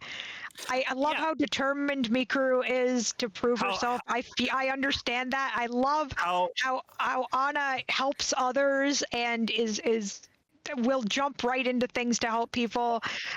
They're amazing. Also, how fucking in sync they are. They are. They have a lot in common, and I know that's because they're almost certainly related. But yeah, it's like because it's like oh, like, they're almost like mother and daughter. So we finish each other's sandwiches. We finish each other's. I'm dating your sister. That's what I was gonna say. All I can also the gummies that allow you to understand any language actually exist as normal gummies in this world. So I remember Mom and me thinking, are kids in Japan gonna be like really sad when they eat it and then they can't understand another language? Oh. Wow. Jet just because I mean we can. Here's the thing, like he's like the gadget guy. He's like the genius Shota, but the funny thing is that technically you could just rack everything up to being magical because they're like made by fairies. Sure. We'll It's talk just like about it's Jet so and Is then it tech or magic? we'll talk about Jet and once we get to the second episode. So the setup after Yeah, I know, I'm she sorry, time we're all travels. over the place here. So That's okay. after the time travel happens, the setup is she lands in 1999, lands on Makuru as Makuru is about to Yeah, she apply. literally lands in 1999. Yeah. Mikuru is about to apply to the Precure agency, and when Anna lands on her, she goes, "Oh, this must be my test." So now we have that misunderstanding trope for this episode. And to And, be fair, you'd think that a detective test would be hidden in some way. I mean, I see the logic, I see the through line, so I don't falter for making that mistake. Yeah. But I feel like this is something you confirm explicitly. Yeah. So It makes more sense than some instances of this trope, but it's still weird. yeah, so it looks like based on these two episodes, the way that we go from the opening of each episode to the finding and beginning to solve each mystery is literally Pochitan detects a mystery needing to be solved And just drags them there. literally drags her to it. Because Pochitan can bag become, you can just literally drag them. What? Because Pochitan can bag become. I'm sorry. I'm accidentally referencing an in joke between me and someone else, Still which is can't get big over- become, but I just said bag become. I Okay, hereby okay, welcome bag yeah. become into the lexicon of verbs. No, I still can't get over the fact that it manifested a strap. I was like, wait, what? Can do that? I mean, like, it's a baby now, so it can't exactly say, hey, go solve this mystery. It's gotta forcibly drag her around. Yeah, even when Latte in Healing Good, with a dog who can't talk normally, was able to talk using the ability of like this stethoscope thing just so she could say where the monsters were. So, Alright. Pochitan, would you like to talk with a magical stethoscope or drag them by the neck over to the mystery? So our mystery for the first episode is they get dragged to a wedding hall where there is a bride who is about to get married but has lost her tiara that she wants to do the ceremony wearing. And I like that it's kind of interesting that they even bothered to go, like, we have another one you can wear, and the bride goes, no, I want mine. It's her special tiara. Yeah. I mean, yeah, it makes sense, but like, if that's not even a thing, then I'm kind of wondering like why the show even bothered to have that as a thing in the story. But anyway, so we get into this little miniature like whodunit thing, which is clearly going to be the gimmick going forward, where there's a clue given and they use that to solve the mystery, and the eureka moment of solving the mystery is visualized in this with just a fucking of feathers. Yeah, I don't know why feathers. Mom even asked me, she was like, do feathers mean something to do with like this in Japanese? And I couldn't answer because I don't know. I don't immediately see it, but maybe someone in the Discord will know the link between Yeah, the truth, feathers have solving some a mystery. association with truth or noticing something. Or fun thing is the mysteries are wow, sorry, my brain just farted there. Is that I got one of them right away and the other one, and Mom didn't get it, and the other one was the other way around Nice. when we were watching. I forget if the one she got was in an episode you've seen or the one you haven't. The two mysteries we saw was the tiara and the pen. Okay, no, it was the pen one. Mom got the pen one, and the one in the episode after that, she didn't get it, but I did. All right. But I'm thinking like we're as intelligent as 3-year-old Japanese children. I just think it's interesting that all these people that they're solving mysteries for are just like, I guess we can let a couple of 14-year-olds investigate a crime. Are there no police in this crime? Fun fact, I forget what her actual name is exactly, but the girl who lost the pen is going to be a reoccurring character, and her name is a joke referencing Agatha Christie. Oh, she did look a little too purposefully designed. She didn't look like a rando. She had blue hair. No, her hair's white. It's funny though because Teresa, several characters are there. Have clearly been planted to mislead us as to what the true identity of Cure Eclair is, who has been revealed, but not who her civilian form is. Yep. She's not even in the opening, I don't think. But it's kind of if funny. If you've seen any of the merchandise, yeah. So it's kind of funny how, as we're in the process of going through the mystery in the first episode, it's like, oh, the tiara. Oh, I realized why they had the other tiara, so they could figure out during this scene, oh, this tiara doesn't fit in my hat. I couldn't have stolen it. This tiara doesn't fit in my bag. I couldn't have stolen it. Okay. But it's not the same tiara, so. I don't know why. Ultimately. I don't know why it not perfectly fitting disqualifies. You could have just stuffed it in there and not worried about whether it fit or not. But anyways, this is a show for children, so we're not. This is a show for children, really, so we're just gonna gloss over that. So they figure out, by way of reliving the whole ribbon blew off into a bush thing from the start of the episode, that the tiara was hidden in the bouquet because the person who was revealed to be the criminal had specifically requested to have the bouquet be thrown to her, and I did not know that was a thing. That seems wildly unfair. The whole ritual of throwing the bride's bouquet into a crowd, to be able to like rig that, quote unquote, seems wildly unethical in my opinion. Yeah. That's the whole point, Ichi. I know. But like the fact that this normal human woman agreed to it is like, all right. Sure. So yeah, it turns out that was not the actual person. That was our villain in disguise, the Phantom Thief Keiji. Baby. I think it's pretty cool that instead of it just being people who are being criminals, they just like disguise themselves as people. It's like super solvers, if anyone knows what that is. I mean, yeah, they're phantom thieves, so to have disguises seems pretty on brand. Also, did anyone else notice the voice? Says he just keeps saying baby. The voice of Keiji is the voice of Kirito. Oh. Seriously? Like Sword Art Online Kirito? Yes. Wow. He's having fun. I didn't recognize it because I'm too used to the abridged voice of Kirito now. Valid. But I will say, I fucking love Niji's character and his design and the whole Phantom Thief deal. Oh, people in the Discord have been explaining the feather thing. Feathers stands for truth and justice, and it relates to the feather American way. It relates to a feather in your cap phrase after achieving something. Okay, cool. Thank you. That's neat. Thank you for that. And I know everyone else has been saying it earlier, so thank you to everyone else who's mentioned it. Sorry, there's a lot going on, and I'm trying to not forget anything I wanted to say. I'm sorry. I'm all over the place, which isn't helping. So they chase Keiji out into what is clearly a clearing meant for a battle in the forest. Ah, yes, the battle district. And that's where we learn about the Makoto jewels, which are apparently spawned by someone's deep love for their particular object, which in this case was the tiara because it was a family heirloom, and in the second episode is the specific pen that the writer loves a lot. So that's where the Makoto jewels are going to come from going forward.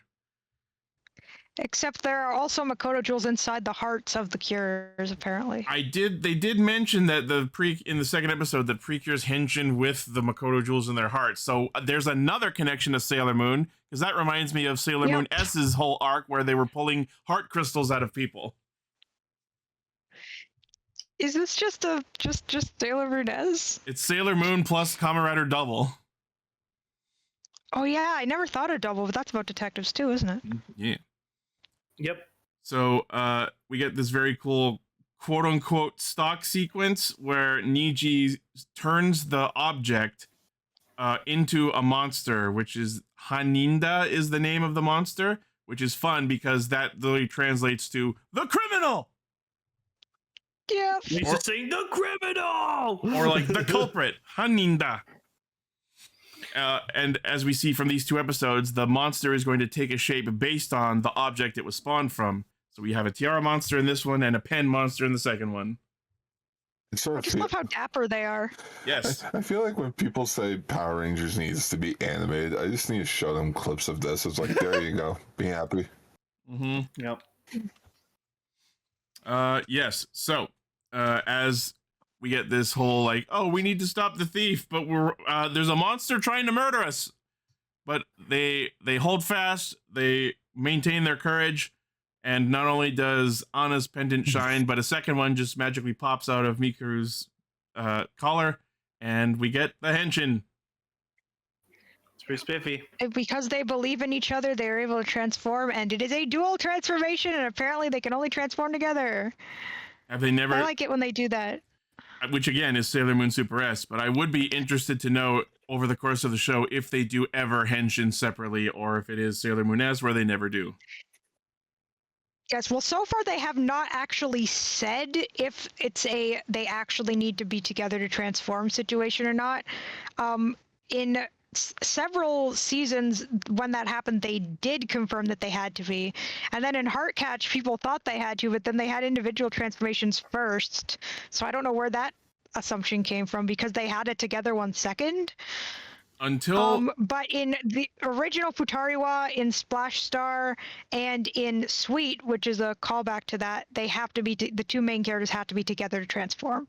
Until the second pendant appeared, I thought it was going to be a scenario where, oh, they both touch the one pendant together and henshin with it, which means they would never be able to henshin separately. But the fact that there are two of them, and if you look when they open them, the heart jewels on the bottom of them are different colors and mirrored. Yeah, but pink and purple. That makes me doubt that we have a scenario where it's just, there's only one, and it's the same one that just through time travel finds their way in both their hands. You know what I mean? Because those hearts are different. Speaking of pink and purple, though, this is a first for Precure in which we have a purple leader. That was interesting. The pink is the secondary. Yeah, that confused me when I was when I was looking at it. I was like, yep. What? Yep, Cure Answer is the lead cure, and Cure Mystique is the secondary cure. And this follows in the footsteps of Hirogaru Sky having a blue leader, and Tropical Rouge having a white or debatably rainbow leader. So we're getting some non-pink leader colors. And before people say Cure Black counts as a non-pink leader, her color is actually pink, and Cure White's is blue. Also, how could she be the first non-pink leader if she actually existed before there were any pink leaders? Checkmate. I'm sorry, I'm being really dumb today. No, it's okay. I don't know what's wrong with me. I'm dumb. One thing I took particular note of that I was kind of disappointed is we did not get the moment where they jump super high into the sky. I was shocked they did not get that moment. I'm wondering if they're saving it, but after 2 episodes, I kind of doubt they're going to have it. Yeah, I was looking forward to that. They really just went for it. Like, they didn't care that their special attack was a rider kick in which they fused into a bolt of lightning. That was weird. It was weird. It was like, it made me think of those, like, old Capri Sun ads, like... It honestly reminded me of Kamen Rider Fies. Is that something Fies does? Yeah, he paralyzes them with the energy from whatever weapon he's using, and then he, drills into them and then teleports through them, and then the emblem appears as the monster crumbles into dust. I mean, that sounds awesome. It is. It's one of my favorites. But cool. The point is that it teleports through them as it does the attack, was my point. Yeah, they don't have their weapon yet, but you do see it in the opening. It's a magnifying glass. And one thing I noticed while they were charging up the Hisatsu, which I'm fairly confident is intentional, is they dial their watches to 11, and I believe the reference being made there is it's the 11th hour. We need to solve the case. That actually makes a lot of sense. I like that. But yeah, so they defeat the monster and Niji smoke bombs away. But I did notice that he's at one point says they're not like her. Are they newcomers? So he clearly has some previous clashes with other Precures. In the second episode, they talk about there having been a cure at that branch. Also, there being multiple branches. There's a London branch apparently, and she disappeared. And I'm like 98% sure it's Cure Arcana Shadow, who is now working for the villains, but we just have not seen her yet. So this Precure agency is just code. Also, you see her civilian form eating ice cream a few times and doing nothing else so far. Looking forward to seeing her do something. So the wedding eating ice cream is not doing something. It's great, but so the wedding happens. The real Tomoka shows up and catches the bouquet without cheating, I guess, unless she just threw it to her anyways, not knowing that was a fake. I don't know. I actually don't know. That's a good question. And we haven't sorted out the whole misunderstanding trope yet. So Mikuru turns to Anna and goes, "So did I pass the test?" And that's when Anna, well, we knew all along, but that's when Anna finds out, I'm in 1999. Nani? No. No, wait, wrong here. I like in the second episode, it's like, that's where I live. And then it zooms out and it shows the picture. It's like the building under construction. The whole town's gone. But, it's not even here yet.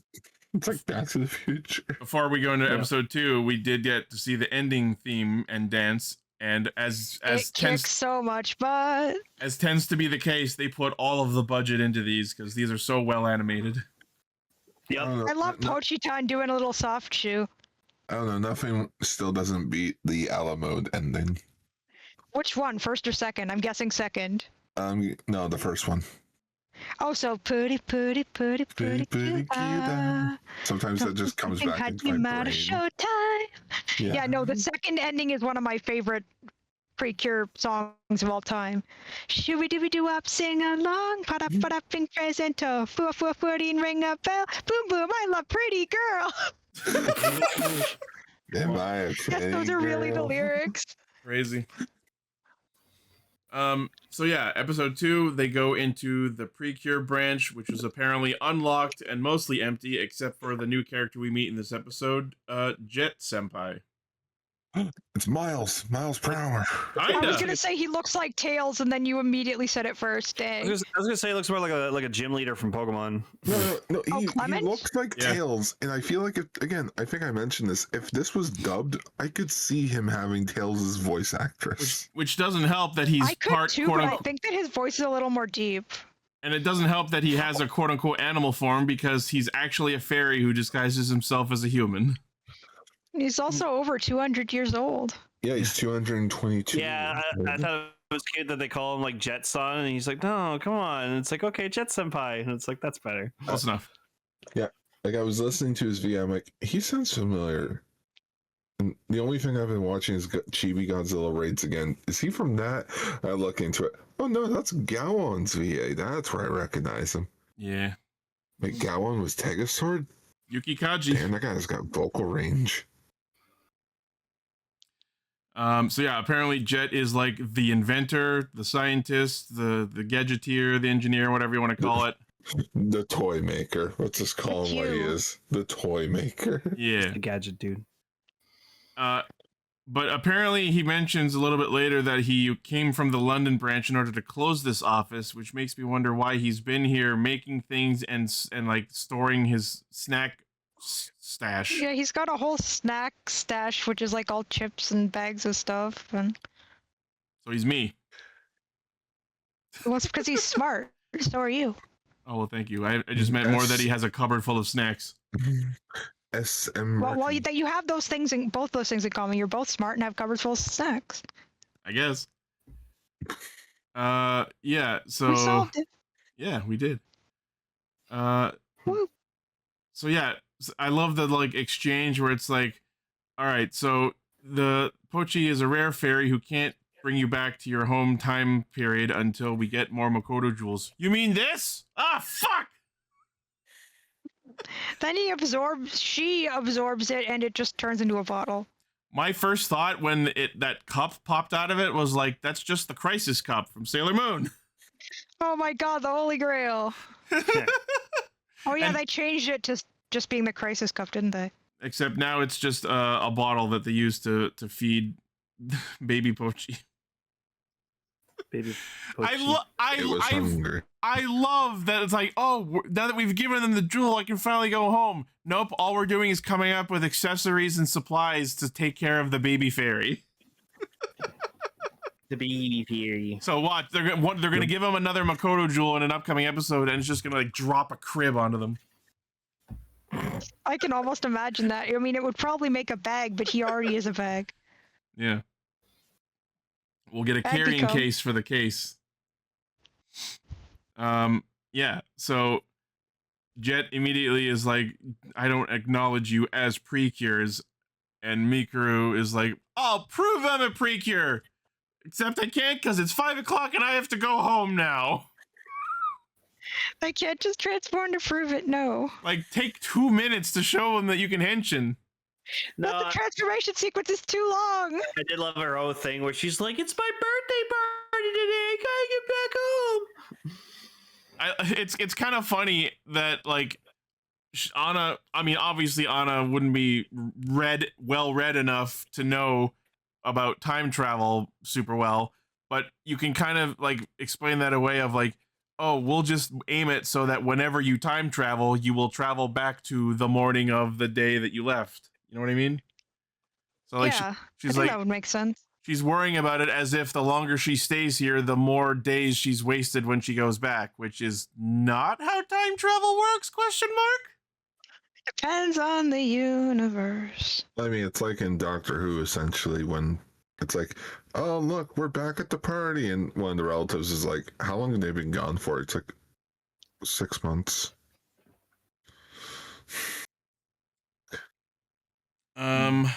Yeah, so I guess you could say things are getting kind of time strange around here. Oh, Digimon Time Stranger now available. yep. Yes. Digimon Beat Break is on. I still haven't watched it. It's pretty good. Not the best, but I'm enjoying it. It looks pretty good to me. I feel like I'll like it a lot. The evolution sequences could be better, but they're better than try, so I accept them.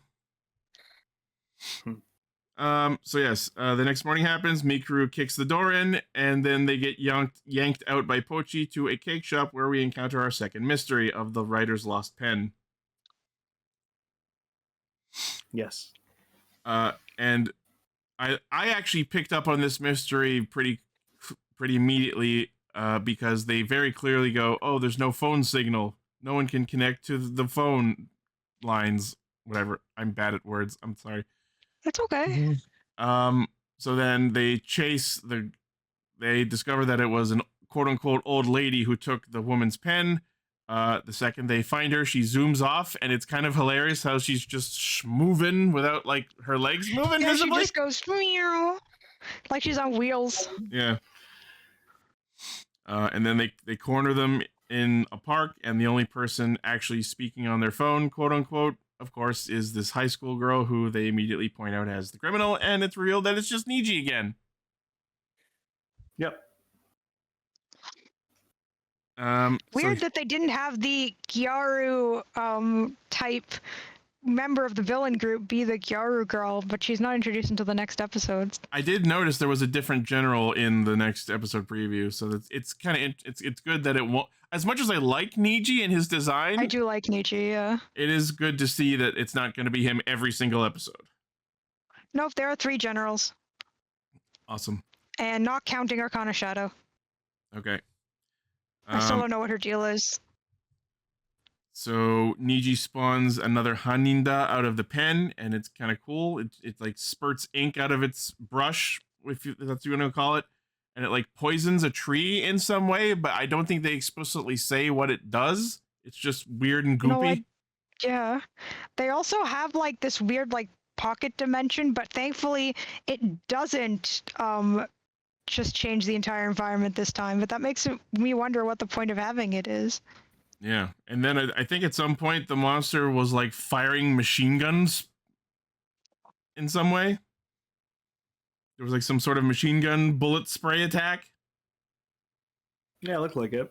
Yeah, and that's when Niji goes on about how the Phantom Thief Guild is trying to cover the world in lies and just generic, vague villain motivation. The world's already like that, though. The world's a lie. It's called the internet. Precure. It's 1999. The internet doesn't exist yet. I mean, the internet's like decent. It's the ARPANET. I don't know. Yeah, but of course It's Kirstagram. That's good. That's a real thing, by the way. It started in Hugto, and now it's their official account, and they still post stuff on there. Nice. But yeah, because this is a show about detectives and truth, it's the truth are the good guys and lies are the bad guys' weapons. So the through line there is pretty clear. And then they finish off the monster with the same "this is our answer" beam. That's what I'm calling it until.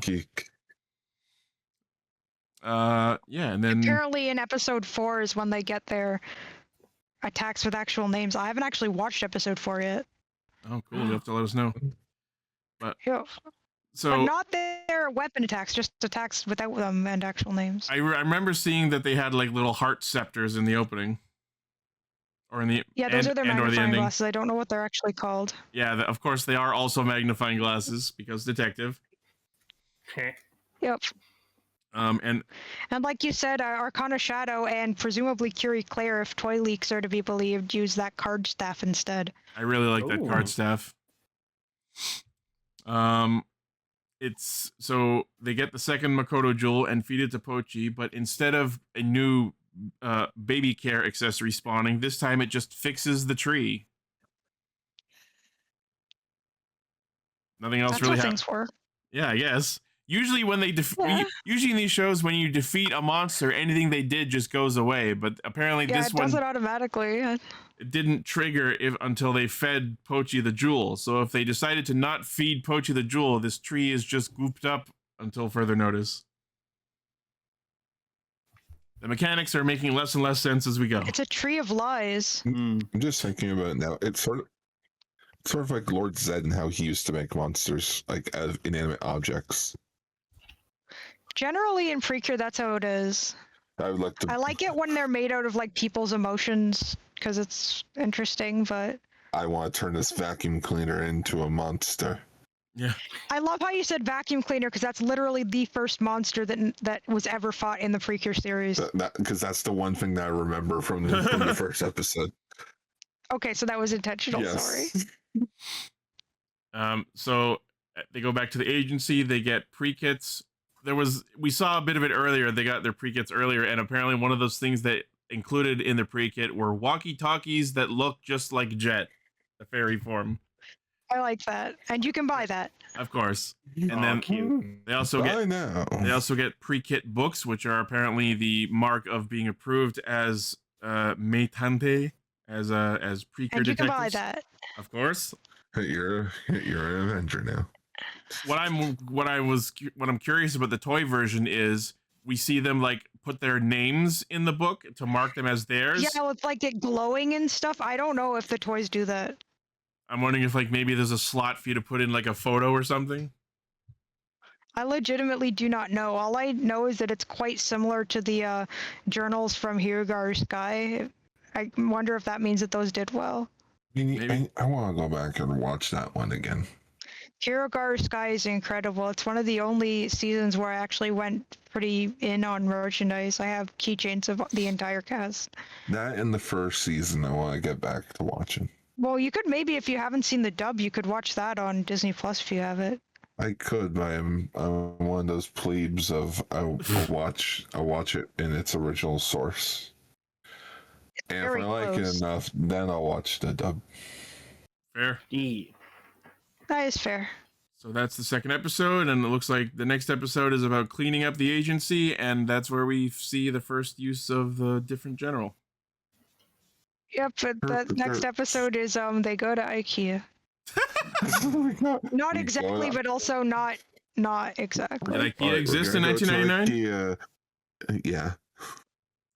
We're gonna go to IKEA and we're gonna buy a bunch of orangutan plushies. Why? Don't No. worry, it'll make sense in 2026. I also one thing I forgot to mention earlier is I noticed that like the name of the villain organization is what they actually say is Kaitodan Phantom. So the translated name of their organization is Phantom Thief Guild Phantom. Sounds That's right. the problem with when they put English Yeah. that means the same thing. Yep. Ichi, we have a literal Sentai called Taiyo Sentai Sun Vulcan. Yes, which Sun is Sentai Sun Vulcan. correct. Well, Yep. we have King Sentai King Oger too, don't we? Oh yeah. Yeah, Osama Sentai. No, King it's worse than that because it's Osama Sentai King Oger. It's King Sentai King Kinger. Oh yeah, it is. Because King is there twice. Yeah. Oh, there. I wonder if they're kings. Don't make me break out. King. Don't make me break out the King. unabridged full team name. Hold on. How many Q Rangers are there? Hold on. I have this written down somewhere. Hold on. I have the full King Oger team name written down. I know you do.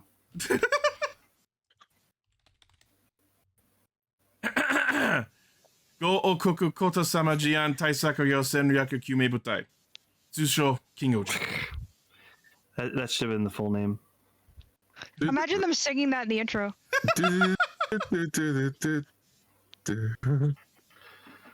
That was the full name of the team that Rita came up with, and then Osama Sentai King Oger was the abbreviation of it. Well, technically it was abbreviated to Osama Sentai, and then King Oger was just stuck on the end there.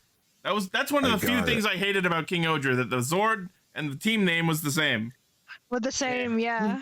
I got it. We'll Should've call been called ourselves the King Power Jer. Rangers.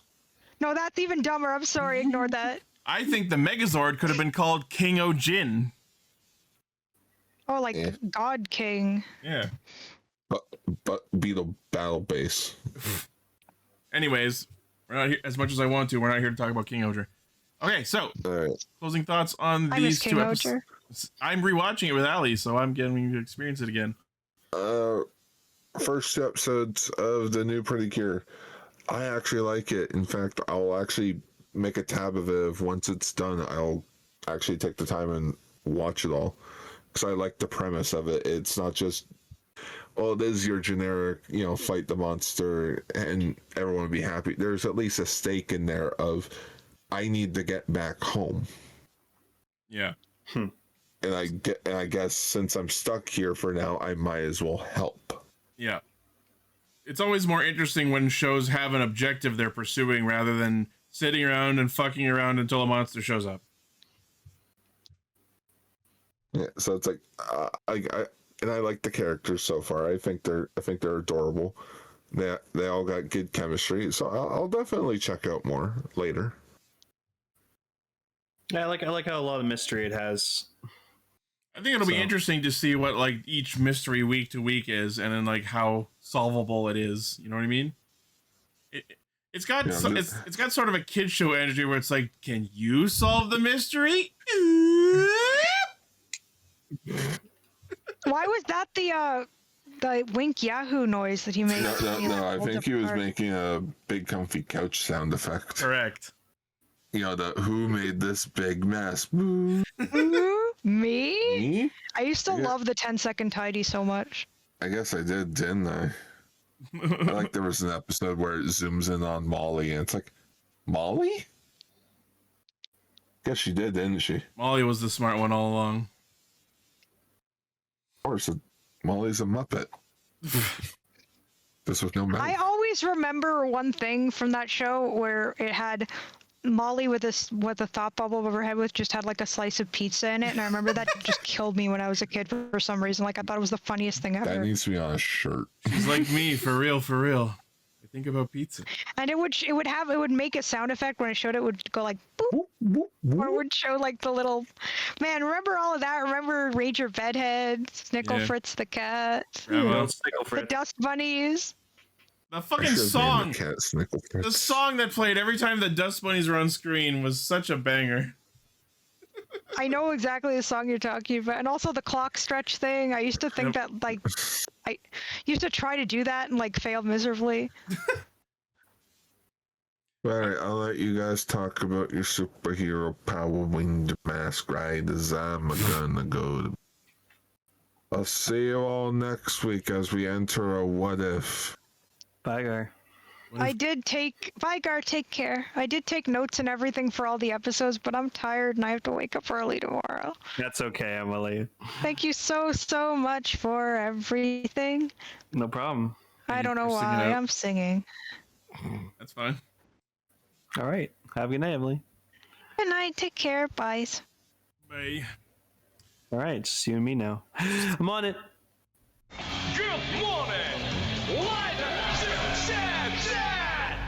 Holy fucking shit! Holy fucking shit! This episode. No. That's not how we're starting this. We are getting another issue out of the way.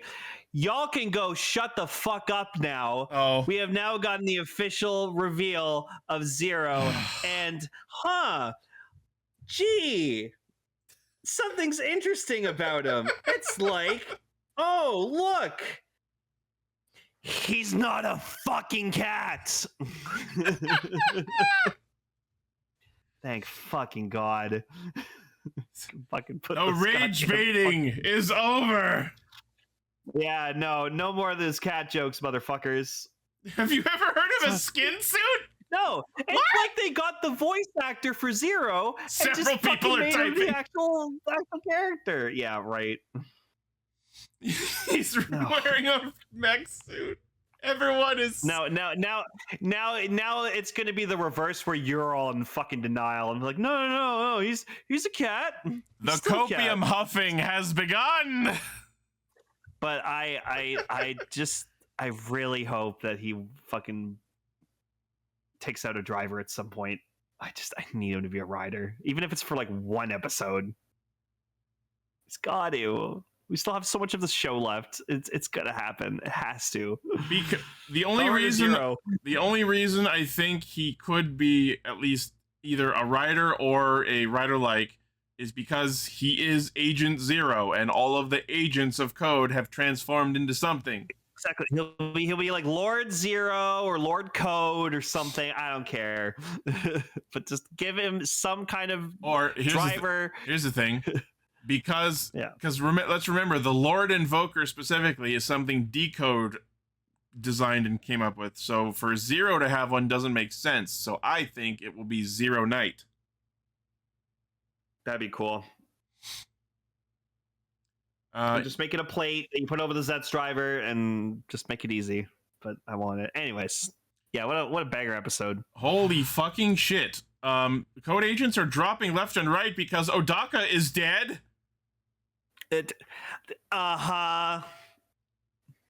Okay, I know that this is a show where someone dying is not fully final or always consequential. I will say that there's still some questions left about Odaka's and his. I don't think his story is complete, so I do think it is on the table for him to get revived. How they're going to pull that off, who the fuck knows? Someone's dream is for Odaka to come back to life. Let's make that dream come true. Ooh.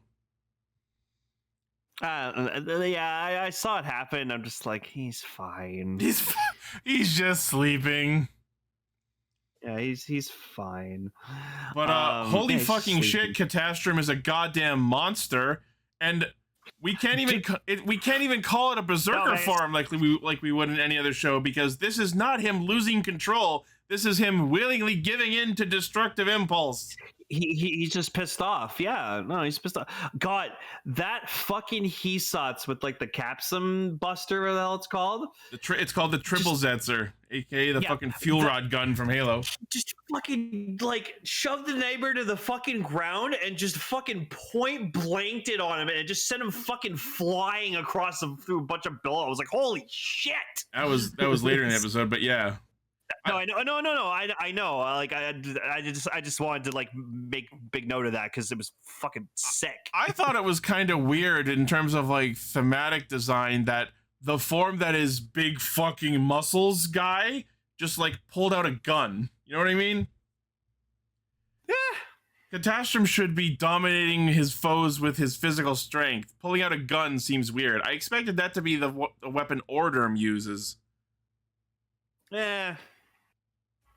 That's also a good point to bring up. So he killed the Nightmare. What happened to the many children that were sacrificed to create it?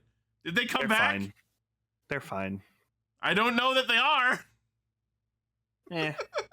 Are they just dead forever? Oh no. Yeah. We'll see. Also, holy fucking shit! During that first fight in the episode, as predicted, the fucking the dual capsum is not only on his belt but like manifests, and he rides it around like a green goblin glider. Yeah, that's pretty cool. I can't wait to see Orderm use that. Just go full green goblin. Weak. Am I out? Am I? I'm something of a Kamen Rider myself. Right. I just love all the kind of like turmoil and problems that Baku's kind of going through. He's going through a crisis, and like he does like the most badass fucking thing ever.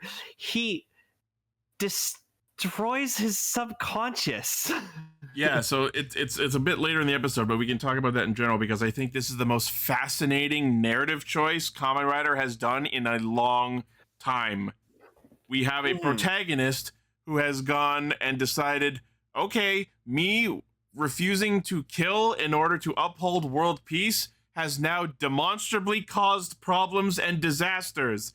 I'm gonna go ahead and shoot my naive actual personality in the head so that my secret agent alter ego can take over my body and proceed to murder whoever needs to be murdered in order for world peace to be a thing. So within his own subconscious, motherfucker takes the Dream Moon and Majora's masks his own subconscious. And we get to watch as the like oncoming wave of destruction approaches from the horizon and just fully wipes his own mental mind state. Yeah, I really love the attention to detail where it's just like you just see the moon drop and then just like a couple seconds before just like, oh no, the destruction's coming. Jerry's right. He full on Okumura'd himself. It's Persona 5. And I like it, like Nem's there too, and she's like, what's gonna happen? And he just looks over and it's just like, don't worry, I'll find you. Anyways, wake up. What? Yeah, apparently because he did this, Nem finally wakes up. I don't know why that's a thing, but all right. I like to think it's because every time Baku's gone into a dream and like Nem's always there, shows up immediately when he shows up in the dream. So obviously somehow she's connected to his subconscious, and because he destroyed that part of his subconscious or personality or whatever, she's like free from that and was able to finally wake up. It was like Nem and Baku have some kind of connection. It was like she was force logged out of an MMO she was trapped in, Sword Art style. Yeah. But that is interesting to think about because like up until now we know that her body is with Decode, but we also know that she's like been in like the dreams of the general public. So the way we assumed this to work was from the origin point of her own body, her mind and consciousness was being projected into the dreams of the general public, and that's why everyone's like, oh, it's the celebrity we all love, Nem, she's in all of our dreams. But apparently, as of what happened in this episode, it seems more like her consciousness was, rather than being attached to her own body, it feels more like it was attached to Baku's subconscious specifically. And because Baku never explored his own subconscious until the previous episode, that's why it never came up or became relevant. But now that Baku fucking bombed his own subconscious and destroyed that mental space within himself, Nemu is allowed to wake up, which makes me wonder, so was Nem's consciousness purposely pinned to Baku's subconscious by the lady? Did they know that Baku was going to become Zets? I mean, I guess they could have, because he was a sleeper agent from Code ever since the Cram School incident. So if that would mean that the lady would have to have known that Baku was 7 all along. Yeah. This show is fucking fascinating. I'm like, No, we're getting dude. into Kingdom Hearts level of what the fuck is going on. Also, yeah, Decker brings it up. Fucking just 3 like showing up, and he just sees Baku asleep in his bed. He's just like, "Hey, wake up!" and just like smacks him a little bit, and then he just straight up like fucking punches him. Yeah. the fucking stomach, and like he's just like, god damn it. He's just so fucking done. It would have been so funny if when Baku wakes up, he goes, "Why does my stomach hurt?" Yeah, it just wakes up.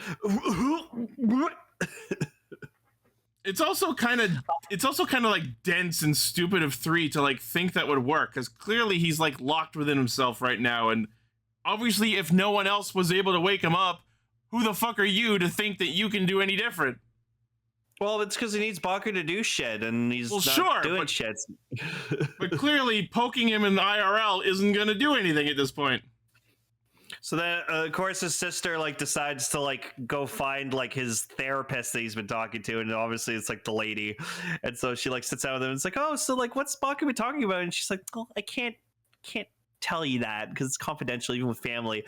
And then she like hypnotizes her to be like, "Okay, I'll tell you, but you gotta not remember any of this." And she's like, "All right." I'm super curious what the effect of her pulling the woobly on Minami is, because like usually when she does that, she issues a command, but I don't think there was a command issued. So is this just like a planting of a seed for her to later capitalize on?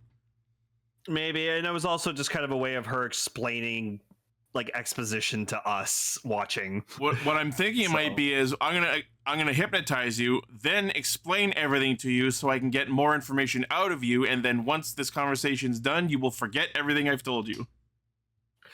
Also Fujimi and like Nazca like are really upset with 3 because it's like, don't you give a shit that your agents are dead? And he's just like, man, it's war, man.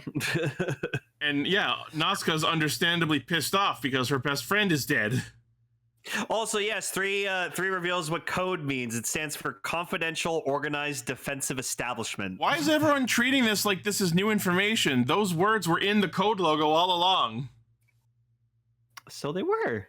I'm like, this is not new.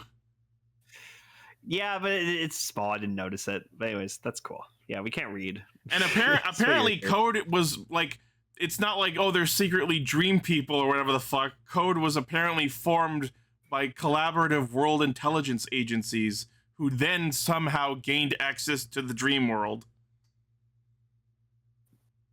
Weird. Yeah, Decker, I am the guy that forgets. So the fact that I was the one who remembered this speaks volumes about the rest of you. It's because Ichi has selective memory. No, you know what this reminds me of? Like, Code reminds me of like this movie from the 90s called Time Cop. And it's with Jean-Claude Van Damme. So literally this guy like develops time travel, and like he like proposes it to the US government, and the US government's like, we could use this. We could make a time agency. And so like there's like criminals who like get their hands on this time travel technology, and then they send these time cops like back to different periods of time to like stop these people who are like messing with the timeline. And so it's just like really cool. So this is kind of what like Code reminds me of. It's like, it's like Time Cop of dreams. Sure. Dream Cop. Yeah. Dream Cop. Exactly. But yeah, so Baku decides he's ready to throw his own existence away and discards his normal personality and wakes up from the dream as Agent 7. I love this so much, and I want this to go on for a while, but I know he's gonna fucking like snap out of this after an episode. I love that. Yeah, I love that the theme song was playing while this bit was happening, and then it perfectly ends right before his henshin. No, I love that he woke up and you just see like the little like the hair standing up, and I was just sitting there like, he's got like, the Danganronpa. Okay. Yeah, so like I was like for a second I was like, is he still like dreaming? And then like he walks in and he sees like all the other guys there, and I'm like, no, this isn't a dream. And then he just puts on like the 7 outfit. I'm like, and he's like, I've banned the name Code Number 7. I was like, oh shit. And the funniest thing about that is as he puts on the Agent 7 outfit, it comes with the buffed up shoulders. So apparently his more well built out shoulders was not a result of, oh, in the dream I'm built better. Apparently that's just part of the shirt. Correct. That's so fucking funny once you think about it. But yeah, then he's he a goes shirt off to stuffer. But yeah, like that whole fight against the fucking nightmare was just so fucking badass. Like it's so fucking cool. He straight up blows up several buildings while fighting the monster. But yeah, like the fact that he just like he pointed this motherfucking thing like at him like point blank. I was just like, wow. I love when writers do that. I mean, it wasn't exactly point blank, but it was very close. Yeah. And one thing that they were continuing to do, which is one thing I still am really bugged about, is as the monster dies, the fucking butterfly spawns and then just goes away over to the lady, and as has such been the case for the entire show, Zets or whoever does nothing to even notice or do anything about the butterfly, because clearly that's like it's not like all the way dead, that's still doing a thing. Yep. But no, it goes back to the lady, who is now very happy that Nem has woken up. So now it feels like waking up Nem may have been her goal all along in creating the nightmares. Gee, because Nem's her daughter. So are we now getting is the idea that the lady was never quote unquote evil all along? She was just angry at Code for what they did and also wanted to wake up her daughter, who was in a coma for X amount of time? Who the fuck knows what the motives of these people are? Like, I mean, obviously everything will be explained in the end, but just like, holy crap. It's like, yeah. Who's really evil? They've been juggling this like Code isn't as good as we thought for a long time. Also, yeah, we found out that she used to be an agent for Code, so that's awesome. We were right about that. That was not surprising in the least. No, and she I like to think she was probably Agent 1, because like we can see like the flashback, her ring is blurry, so we don't know what number she is. And yeah, apparently she had like a black reskin of the toothpaste driver. Or maybe a prototype of it. Yeah. But so yes, next episode we get not only Lord 3, but ya boy. Yep, zero in the flesh. And as I suspected, it's just the voice actor. Of course.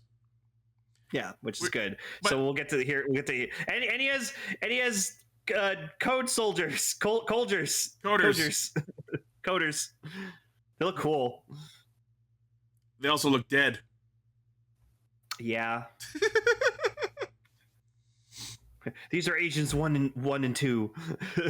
They're a team. But yeah, so a while back I was talking about my theories about Baku and 7 as separate personalities, and what I had hoped would happen was that we would see them eventually merge into the same personality. But I think this is far more interesting, where Baku, fully cognizant of his actions, just discards his original personality and lets 7 take over his body. That's why I'm such an interesting direction to go in. Yeah, that's why I'm really hoping this lasts a while, but I feel like it's going to be like resolved either like in an episode or 2. I'm wondering if Baku coming back will be attached to the debut of Orderm, or yeah, right? Because that seems most likely. Yeah, because like what I feel like is like Catastrophic whatever is going to be like 7, and then Orderm is Baku. Well, that's not strictly true. We know that Catastrophic was created from the nightmare that has been in Baku's subconscious the whole time. Yeah, no, but I'm just saying like it's just like 7's gonna use like that form, and then Baku's like they will become like it'll be like a Emu Genius Gamer M kind of scenario. So eventually the two personalities could coexist at the same time, even while awake. Yeah, it's like Sento and Katsuragi as well. Like Katsuragi was technically living in Sento's head because he like accepted Sento as like, you're the better of us. So yeah, but I don't think after that we ever heard from Katsuragi again, did we? I think he just like sometimes would like chime in, being like, "Oh, this is getting hairy, Sento. Shut up." Those are always Shut up, Katsuragi's voice in my head. Those are okay. Sorry, guy. Those are always weird circumstances for a character to end up in, because like to have a separate consciousness in your head at all times makes just daily life a pain in general. It's called schizophrenia. That is also true. But yeah, but just Baku is crazy. But like I could go real fucking dirty with this, but instead I'll just say like, Katsuragi, leave me alone. I'm trying to take a shit. You know what I mean? Yeah. Shut up, Sento's voice in my head. Oh, okay. Sorry, guy. Okay, guy. Yeah, but I like overall, Zets has been great. I'm so excited by this development. I'm really looking forward to seeing where this goes, and I hope we don't undo it in less than 5 episodes. And yeah, and like I can't wait to see Baku like reunite with Zero, and Zero is just gonna be like, "You fucking idiot!" No, I think Zero's gonna be pissed at him. I don't know. Also, I hope Zero gives 3 like a good fucking slap in the face, just being like, what are you doing? Who let you sit in my chair? Well, I mean, Zero probably sent him, so he's probably like, he's like, okay, I don't know. Recover from, we're getting my robot remote body destroyed. Here, take over for a bit. I'm looking forward to finding out what exactly the relation is between 0 and 3. It feels like 3 is like someone who was gunning to be the leader all along, but couldn't while 0 was around, and the second 0 was not around, 3 took his opportunity. Yeah, Zero's gonna kill him and just be like, before he kills him, he's just gonna be like, "You were always third. You were always my third favorite. No! You're always my third favorite. No." That's why you're 3. Yeah. Anyways, I'm excited to see what, like I said, like I'm happy Zero's back, like sooner than I expected too. But I cannot wait to see like what his motives are going to be. Like, is he just going to like try to be like a good guy? Is he the anti-hero? Is he just going to go be like? Is he just going to be like his true colors? Like, is like he's like a true villain? So I'm looking forward to seeing it. I don't know, but what I will say is I think that the gap of time between Zero's robot body being murdered and Zero showing up, narratively, I would have expected to be less, but I'm happy that there was a good enough gap of time in the developments between it. You know what I mean? Yeah. Because it wasn't like, oh no, Zero's dead, and then the human body walks in the next episode, like, oh cool, I guess that didn't matter. Mm-hmm. But like, thinking of the story in universe, it would make sense if the second the robot body was dead, the actual Zero walked in and goes, well, okay, well now I have to clean this up. I think he was just biding his time. He just kind of wanted to see how things unfolded, and then he was like, "Okay." But to what effect? To what effect, though? Like, what are we accomplishing by waiting so long? Yeah, that's just sometimes what like characters do, and like spy movies and stuff like that. They just bide their time, and then like they just like everything falls into their hands. Again, if that's the case, sure, but I want to know why, and hopefully they will tell us. Maybe we'll find out. All right. Yeah. Anyways, Joe Chuck.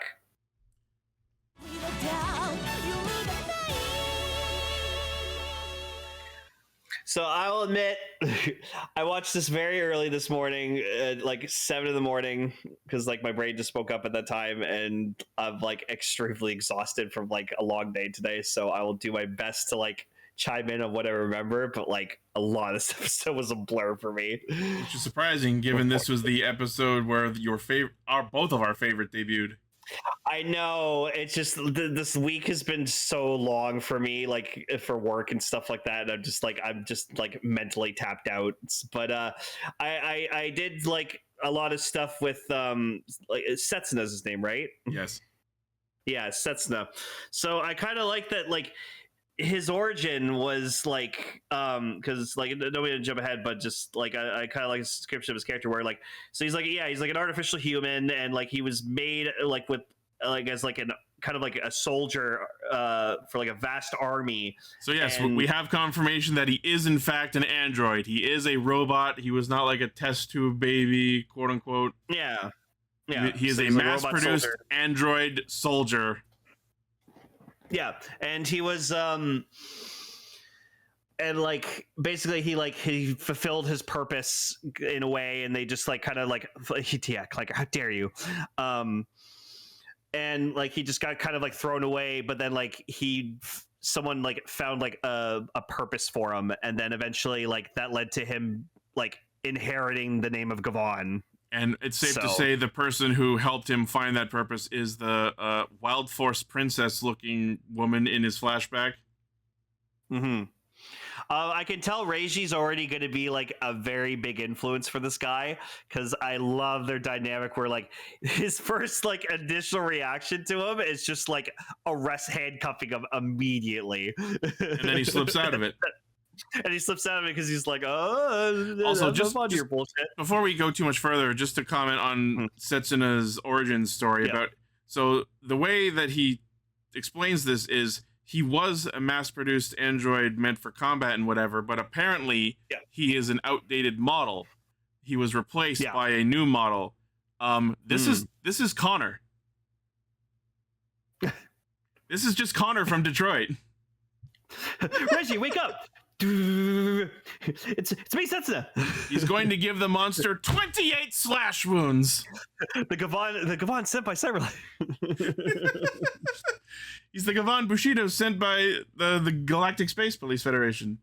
Yeah, 28 slashes. That's 14 per sword. Yeah, and apparently, even though he is a robot android or whatever you want to call him, he does bleed, he does take damage, he does feel pain, but he, within minutes, regenerates that damage. And they don't really get into it, but he says that it helps him.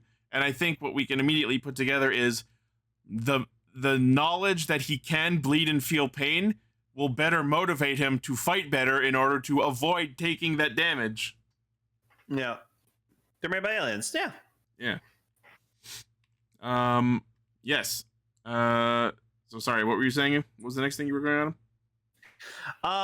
Oh well, no. A thing I was gonna mention was like, so I like that they like purge the planet of its like pink glow, and I like to think like which they like, do by firing a space laser at the planet. Okay. Yeah. No, it's pretty cool, and so I like to think when you see like the sky like going back, there's just like lots of people who are like, "Oh, thank fucking God!" And then there's just other people are like, "Oh, I was just getting used to it." And you know that absolutely no one is explaining to the entire planet why it was pink for an hour, or not an hour. It was like a full day because it went from day to night to day. For at least 12 hours, the sky was pink, and no one gets to know why. Because everyone was emoting too much. I don't know. Because one guy was the Emorgear that the criminal was using was Hazui, which is embarrassment. He didn't feel very embarrassed about what he was doing. He was pretty up and up about it. Okay, this motherfucker reminds me of that dude who was fucking Cross Geets. I knew you were gonna say that. I knew you were gonna say that. He reminds me of the dude from Cross Geets for the fucking Geets movie. Except this guy, I think, is cool and fun and entertaining. This is Don Morrow. Now, the villain structure of the show we're not 100% clear on first, but what seems to be the case because they arrest him this episode is, so in typical Sentai, the way the villain hierarchy usually goes is we have one primary villain, then we have our team of generals, then we have our monsters of the week, and then we have our mooks. The way this seems to be going instead is more akin to shows like Scooby-Doo, where there is instead of a primary villain who is the main focus for the entire show, we have just like a villain of the week. You know what I mean? Yeah. Death Gavan is a multiverse drug dealer. Yeah, that fits. Yeah, and Death Gavan seems to be the closest we have to a central villain for the show. And yes, I know this is not Sentai, but part of the point of this show is drawing comparisons. But obviously, like Makuu Space is like fucking huge. So obviously, because like, yeah, remember, like a criminal organization, there's like the big wigs at the very top, and then there's just like layers and layers, and at the bottom is like the people who like, you know, small criminal groups who like the various local branches. Exactly. So like the Makuu Space, like whoever is like the big villains are like, they obviously have like connections across the multiverse. Exactly. So, yeah. Yeah, so it's like it's like any of those shows or cartoons where every week was catching a different criminal. You know what I mean? Shows like yeah, like Scooby-Doo is the most prominent example I can think of where it was just like catch the capitalist in a mask every week. Yes, Also, yes. I like that, I like, haven't watched metallic I haven't watched all of Deca Ranger, but was there not like a central villain behind everything in that as well? Yeah, it was like Broodwing, or like he'd like tried to take over by the end. Yeah. So yes, Don Morrow is the villain of this episode, who I think is very cool and fun and interesting. I love his laugh, and I love that one scene where he walks into the warehouse just like tongue out, going, "Hey, I'm here!" Ah! And he had this cool like metallic like arm weapon thing. That was cool. That was very cool. Yeah. If this is the kind of design we can expect for the villains for this show, I'm so excited to see more. Oh, his actor voices the main character from 5Ds. That's Yusei's voice? Holy shit. Wow. It's been a long time since I watched 5Ds. No wonder you like him so much. I guess. I mean, Yusei was a very serious character. He didn't do a lot of laughing, or else I might have picked up on that. Yeah, also like they're in the car with like the freedom fighter leader, and it's just like, don't you like give a shit about anything? You use like the ones you should be arresting are the leaders, and it's like, okay, settle down, buddy. All right, we're not here for political commentary, even though this is a cop show technically. Yeah. And again, anyone, like we said last week, anyone who has particular thoughts or feelings about police and leaders and all that, all your feelings are valid. We're not saying anything. We're just trying to enjoy a show with silly men jumping around in suits. Yep. Also, Don Morrow has mooks that are just clowns. Space clowns. Space clowns from space. Clowns are from space. Damn it, he knows. Damn it, I know. Also, yeah, I love, like, I know we've talked about it before, but I love when like his suit lights up and like it's just his suit just consists of tears streaming down. It's like, holy shit. It's such good design. It's such good design for his emotional burst to just have streams of tears going all the way down from his eyes to the bottom of the suit. Just every time I look at Bushido's design, I'm just so happy. It is so good. Like all three of them are good. Like if I had to pick my least favorite, probably Luminous, but like yeah, it's like Bushido, Infinity. So for me, it's Bushido, Luminous, Infinity. I said this last week, but I don't like the fucking metal Speedo. It's fine. Also, because like you see a lot of like him shot from the back, and it's like, oh, that Speedo does not go all the way around. Also, that. Yeah, like whereas Bushido's belt does. Yeah, so like he's not wearing a full space diaper; he's wearing half a space diaper. It's a space codpiece. Yeah, it's a space codpiece. Space piece. Space cod. Space. I know the difference is on the original Gavan suits. It just looks like a diaper. Yeah, but it's so shiny. It's a shiny diaper. God damn it. Oh no, Tara, don't bring that up. That pisses Ichi off so much. Yeah, so Morrow spawns an Emons from a different Emorgear, but it spawns the exact same model monster, which is a thing I do not like. Yeah, Emon's Pound is the name. I really hope that that's not going to be consistent. I would be okay if each villain's monster is one model. You know what I mean? Yeah, he did make a good pointer. He's like, do you know how many people you've made suffer with your Emorgears? He's like, huh? He's like, blame the people who bought them, not me. And I agree with Reiji's response to that, where it's like, oh, that's the typical villain line, because like that logic makes sense from your perspective, but also go fuck yourself. They wouldn't have that if you weren't supplying them. But they're evil, so yeah. But yeah, apparently seeing Setsuna seeing Reiji like stand up and stuff like that kind of like reminds him of like something he heard like from a long time ago about like how like special he is. Well, and he's just like, yes. What's going on there is Reiji explains to Setsuna that even though he is a police officer whose duty it is to fight these things and save the multiverse, he is doing it more for his own reasons of he just wants to protect the entire multiverse. And Setsuna realizes living one's life is not just about fulfilling one's duty. One needs to live for one's own purpose, even if that purpose happens to be the same thing you are charged with your duty. So Setsuna decides to take his first step towards humanity and decides to embrace living for his own purpose as well, which is a neat theme for an android to be exploring. You need to live for yourself. And one thing I wanted to mention earlier that I didn't, so they mentioned that he's an outdated model and there was a new model that replaced him. I can't wait for the episode that absolutely is going to happen where we meet the newer model.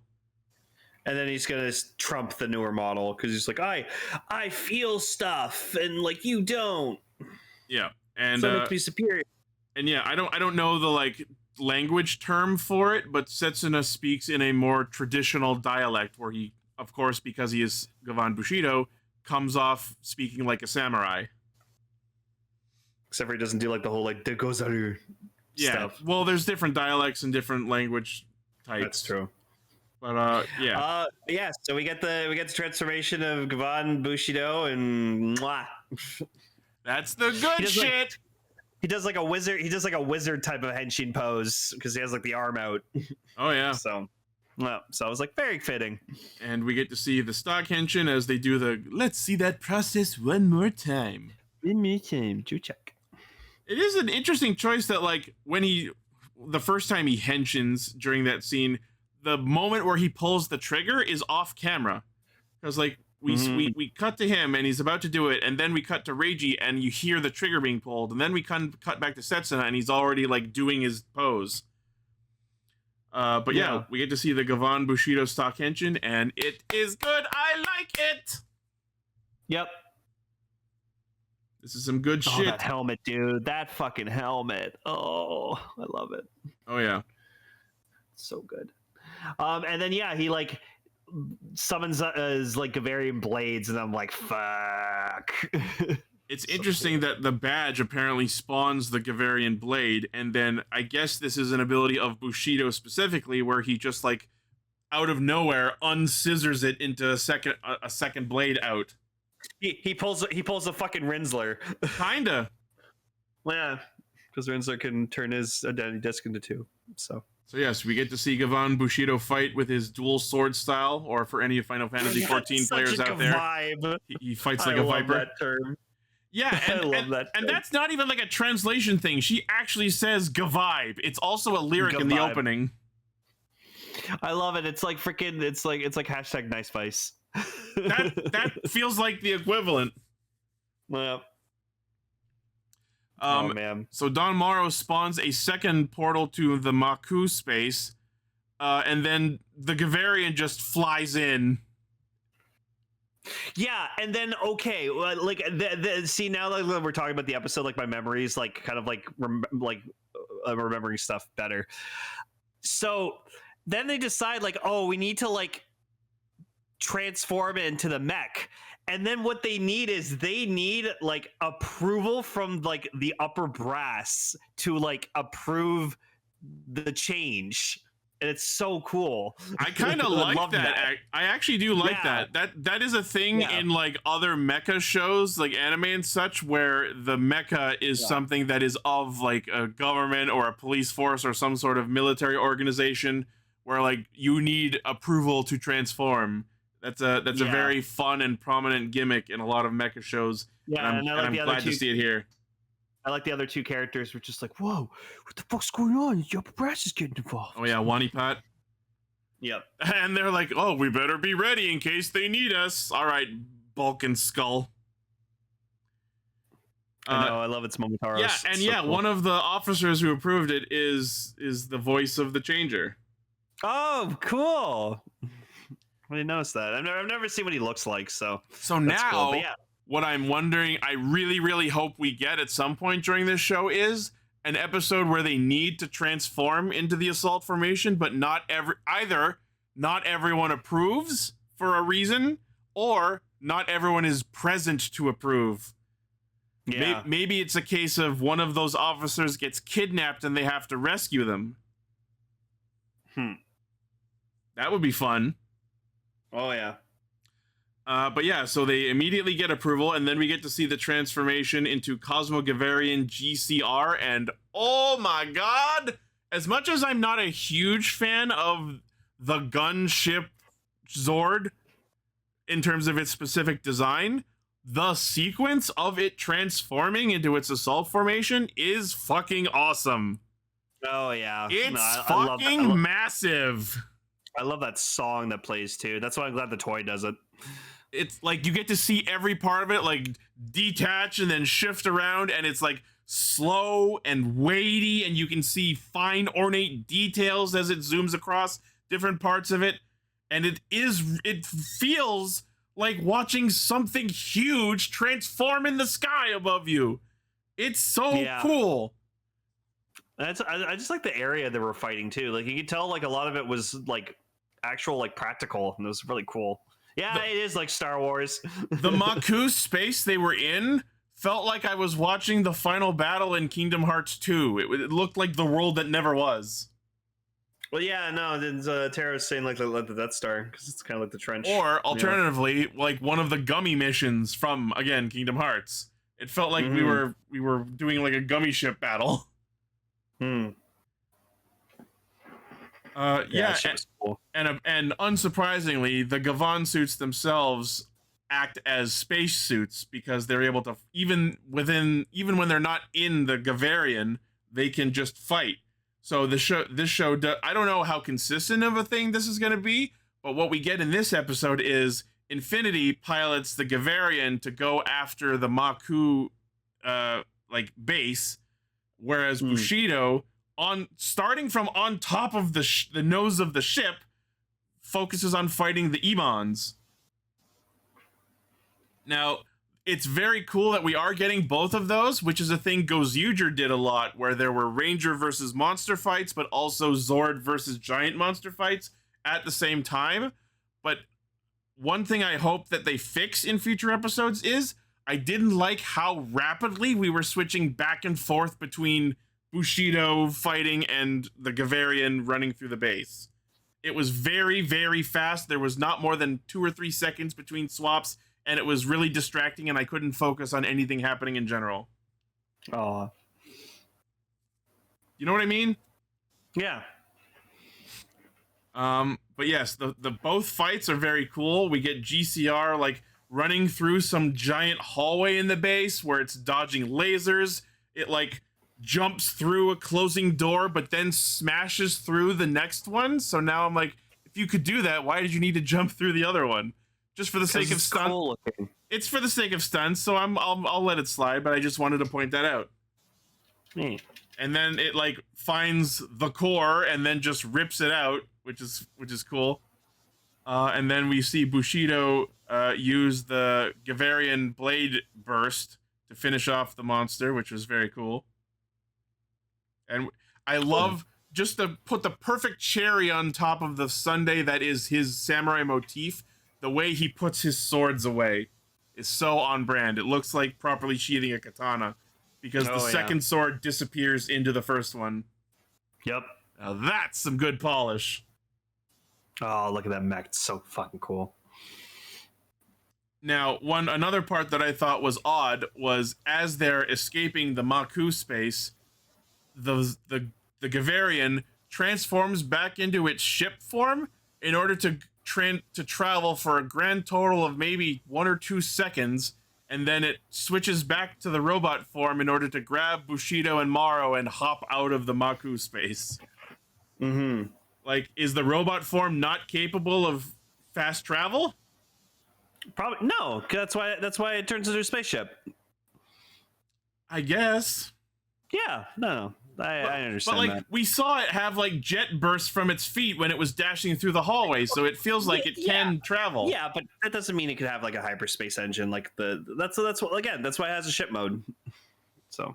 But one thing we didn't mention that was earlier was there actually was more like space fighting before they get into robot mode, which is very cool. That is, like I said last week, this is what I wanted to see. I wanted to see more actual space fighting So I want more of that, please. More. Love it. Yep. Yes. So come on, that's watching. We get back to quote unquote Earth. I forget which one this is. The names are all weird. Morrow gets arrested. They close the Makuu portal with an emotional burst attack, and we see that yes, Death Gavan is spying on them. So that is our central villain for now, at least. And I will say, like, usually with these like secondary I want to call them secondary writer, but you know what I mean when I say like the secondary characters who are more serious than the protagonist. Usually they're like pretty standoffish and sometimes kind of an asshole. I mean, look at Brave from Exade. But I have to say I was surprised by how personable Setsuna was, especially since he's not human. Yeah. He's like very polite and cordial and understanding, and it's like you've helped me and I apologize. It's very it's a breath of fresh air to see that our secondary protagonist is not an asshole. Oh, so those subs, he actually uses the word "I" because, like, in the subs I was watching the episode, the subs kept like referring to him as this one. So he's like, this one owes you a debt of gratitude. Like, we're this one human. Like, this one would cry for a parting. Because of his specific dialect, subbers are gonna be taking some liberties with how they're translating his pronouns. Yeah, and I don't mean pronouns he, him, or whatever. Just like act like there are other pronouns that translate. I know. I have to watch the one with hard subs so I can watch it on my tablet. So yeah. And Reiji says that next time he'll show Setsuna his trick for getting out of the handcuffs. And then we get to see Luminous. Yes, we got a little teaser of Kiki and Koto. At least Kiki, I gotta say, Kiki is fucking adorable as shit. Like, agreed. God damn it, she's so cute. God damn. And well, that happens after our first instance of the opening. There we go. It's cool. It's fun. They do a little dance. It's a fun sequence. The song is absolutely jamming. The one part that was a little weird was like, so there's a couple scenes where they're dancing, which sure, whatever. But like, the first time you see them dancing, they're all like deadpan faced, like they are fully nonplussed to be there. But then it cuts to a second version of that scene later where instead of a black background, it goes to a white background and suddenly everyone's happy now. So I guess it's like, oh, their emotions turned on because the show's about emotions. Yep. Part of me kind of wanted a version of that scene where each of them had taken on their corresponding emotion. You know what I mean? Like angry Reiji, sad Setsuna, joyful Kiki. But I mean, it's supposed to be a happy song, so whatever. It's a minor nitpick. I just, again, it's fine. I just pointed out because that's what we do here. But yeah, the song is a fucking jam. I love it. I've said that so many times. And yeah, next week we'll get to see Uchuu Keiji Gavan Luminous. Woo! Now, Reiji, human. Setsuna, android. Kiki and Koto, question mark? Oh, maybe. They seem human, but there has to be something about them that's different from Reiji. The first thought is because there were two of them on the poster, that maybe they were sharing the powers. They're just women. Unfortunately, that's not a 0% chance. They could be lesbians. I'd love that. I mean, sure, I'd be down with that if that was the case. But it would be a weird thing for that to be their differentiation on the axis. You know what I mean? Because like Reiji, normal human male. Setsuna, artificially made android man. Kiki / Koto question mark, woman? Is that really all that's different about her? I want to put the benefit of the doubt on the writers for this, but it is Japan. God, she's so cute. So maybe they're aliens in disguise as humans. That would be actually very cool. There you go. I would actually love that. That is the perfect thing for them to be. That is different from Reiji the human and Setsuna the android. Yeah, I did, human, android. I don't know why I didn't think of that. This is a space show. It would be perfect. What? She could have been a giant lizard or something. Maybe they're like the kind of alien that splits into two personalities, and that's why they were featured together on that poster. Probably. So what is Death Gavan? I feel like he's probably a normal human. I don't know that we need to differentiate him too much. I'm calling it. He's the head of Reiji's department. Speaking of Reiji's department, he briefly mentions at one point that he's trying to live up to his mentor. I think it's a pretty safe guess that he's talking about Gato, who was the person he flashed back to in the previous episode. Oh, 100%. Yeah. The question is Gato Death Gavan? Oh, that might actually be it. I feel like that's a possibility. Mm. A lot of people will say too obvious. I'm just putting it on the table as a possibility. That way, if it turns out to be right, I can say I called it. Yeah. This is his mentor, so we know the actor. Okay, so if we know the actor of his mentor, do we know the voice actor for Death Gavan? That's how we solve this. Oh, it's Delta. Right! It's Delta! I forgot! Okay, so Death Gavan is not his mentor then. All right. Thank you for helping us solve that. I forgot about that. I'm so excited. Ali, you're gonna like that character too, because he's also gonna be showing up in Garo. That actor is gonna be showing up in Garo as the second knight. Cool. Ali's really liking Garo. Apparently, out of the shows I've shown her, which include Kyoryuger, King Oger, Dawn Brothers, Zets, and one or two others, apparently Garo, the original season, has been her favorite so far. Hell yeah. So yes. All right. Very exciting. Gavan Infinity has been really good so far. Let's keep it going. Yeah. All right. Well, that is going to be it for Castranger for this week. Yeah. All right. Just let me get down to my notes here. Jikai! Radio Sentai Castranger! Our feature topic next week will be, the Kamen Rider Varam Root Stomach movie. Yay! What the one where he stayed evil. What if Rakia stayed a bad guy? It's gonna be upsetting. Tara's calling it the awful what if. Awful as in it's poor quality, or awful as in awful things happen? Because remember, Gav had some really terrifying body horror undertones. Yeah. All right. Well, that is going to be it for our show for this week. Thank you all to our currently active patrons, which includes Blaze, Armorhide, Midas, Vegas, Locke, whatever, and Vegas a second time. Thank you very much for helping fund our stupid bullshit shenanigans where we yell at men in Japanese suits. Well, I meant to say Japanese men in suits.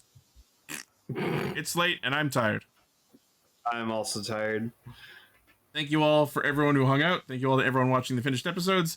As always, the primary source of our hijinks is castranger.podbean.com. From there, you can find our Facebook, Twitter, Patreon, merch store, Discord, all of our cool shit.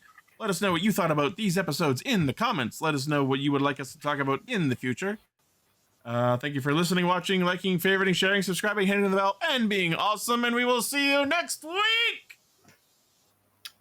Bye-bye.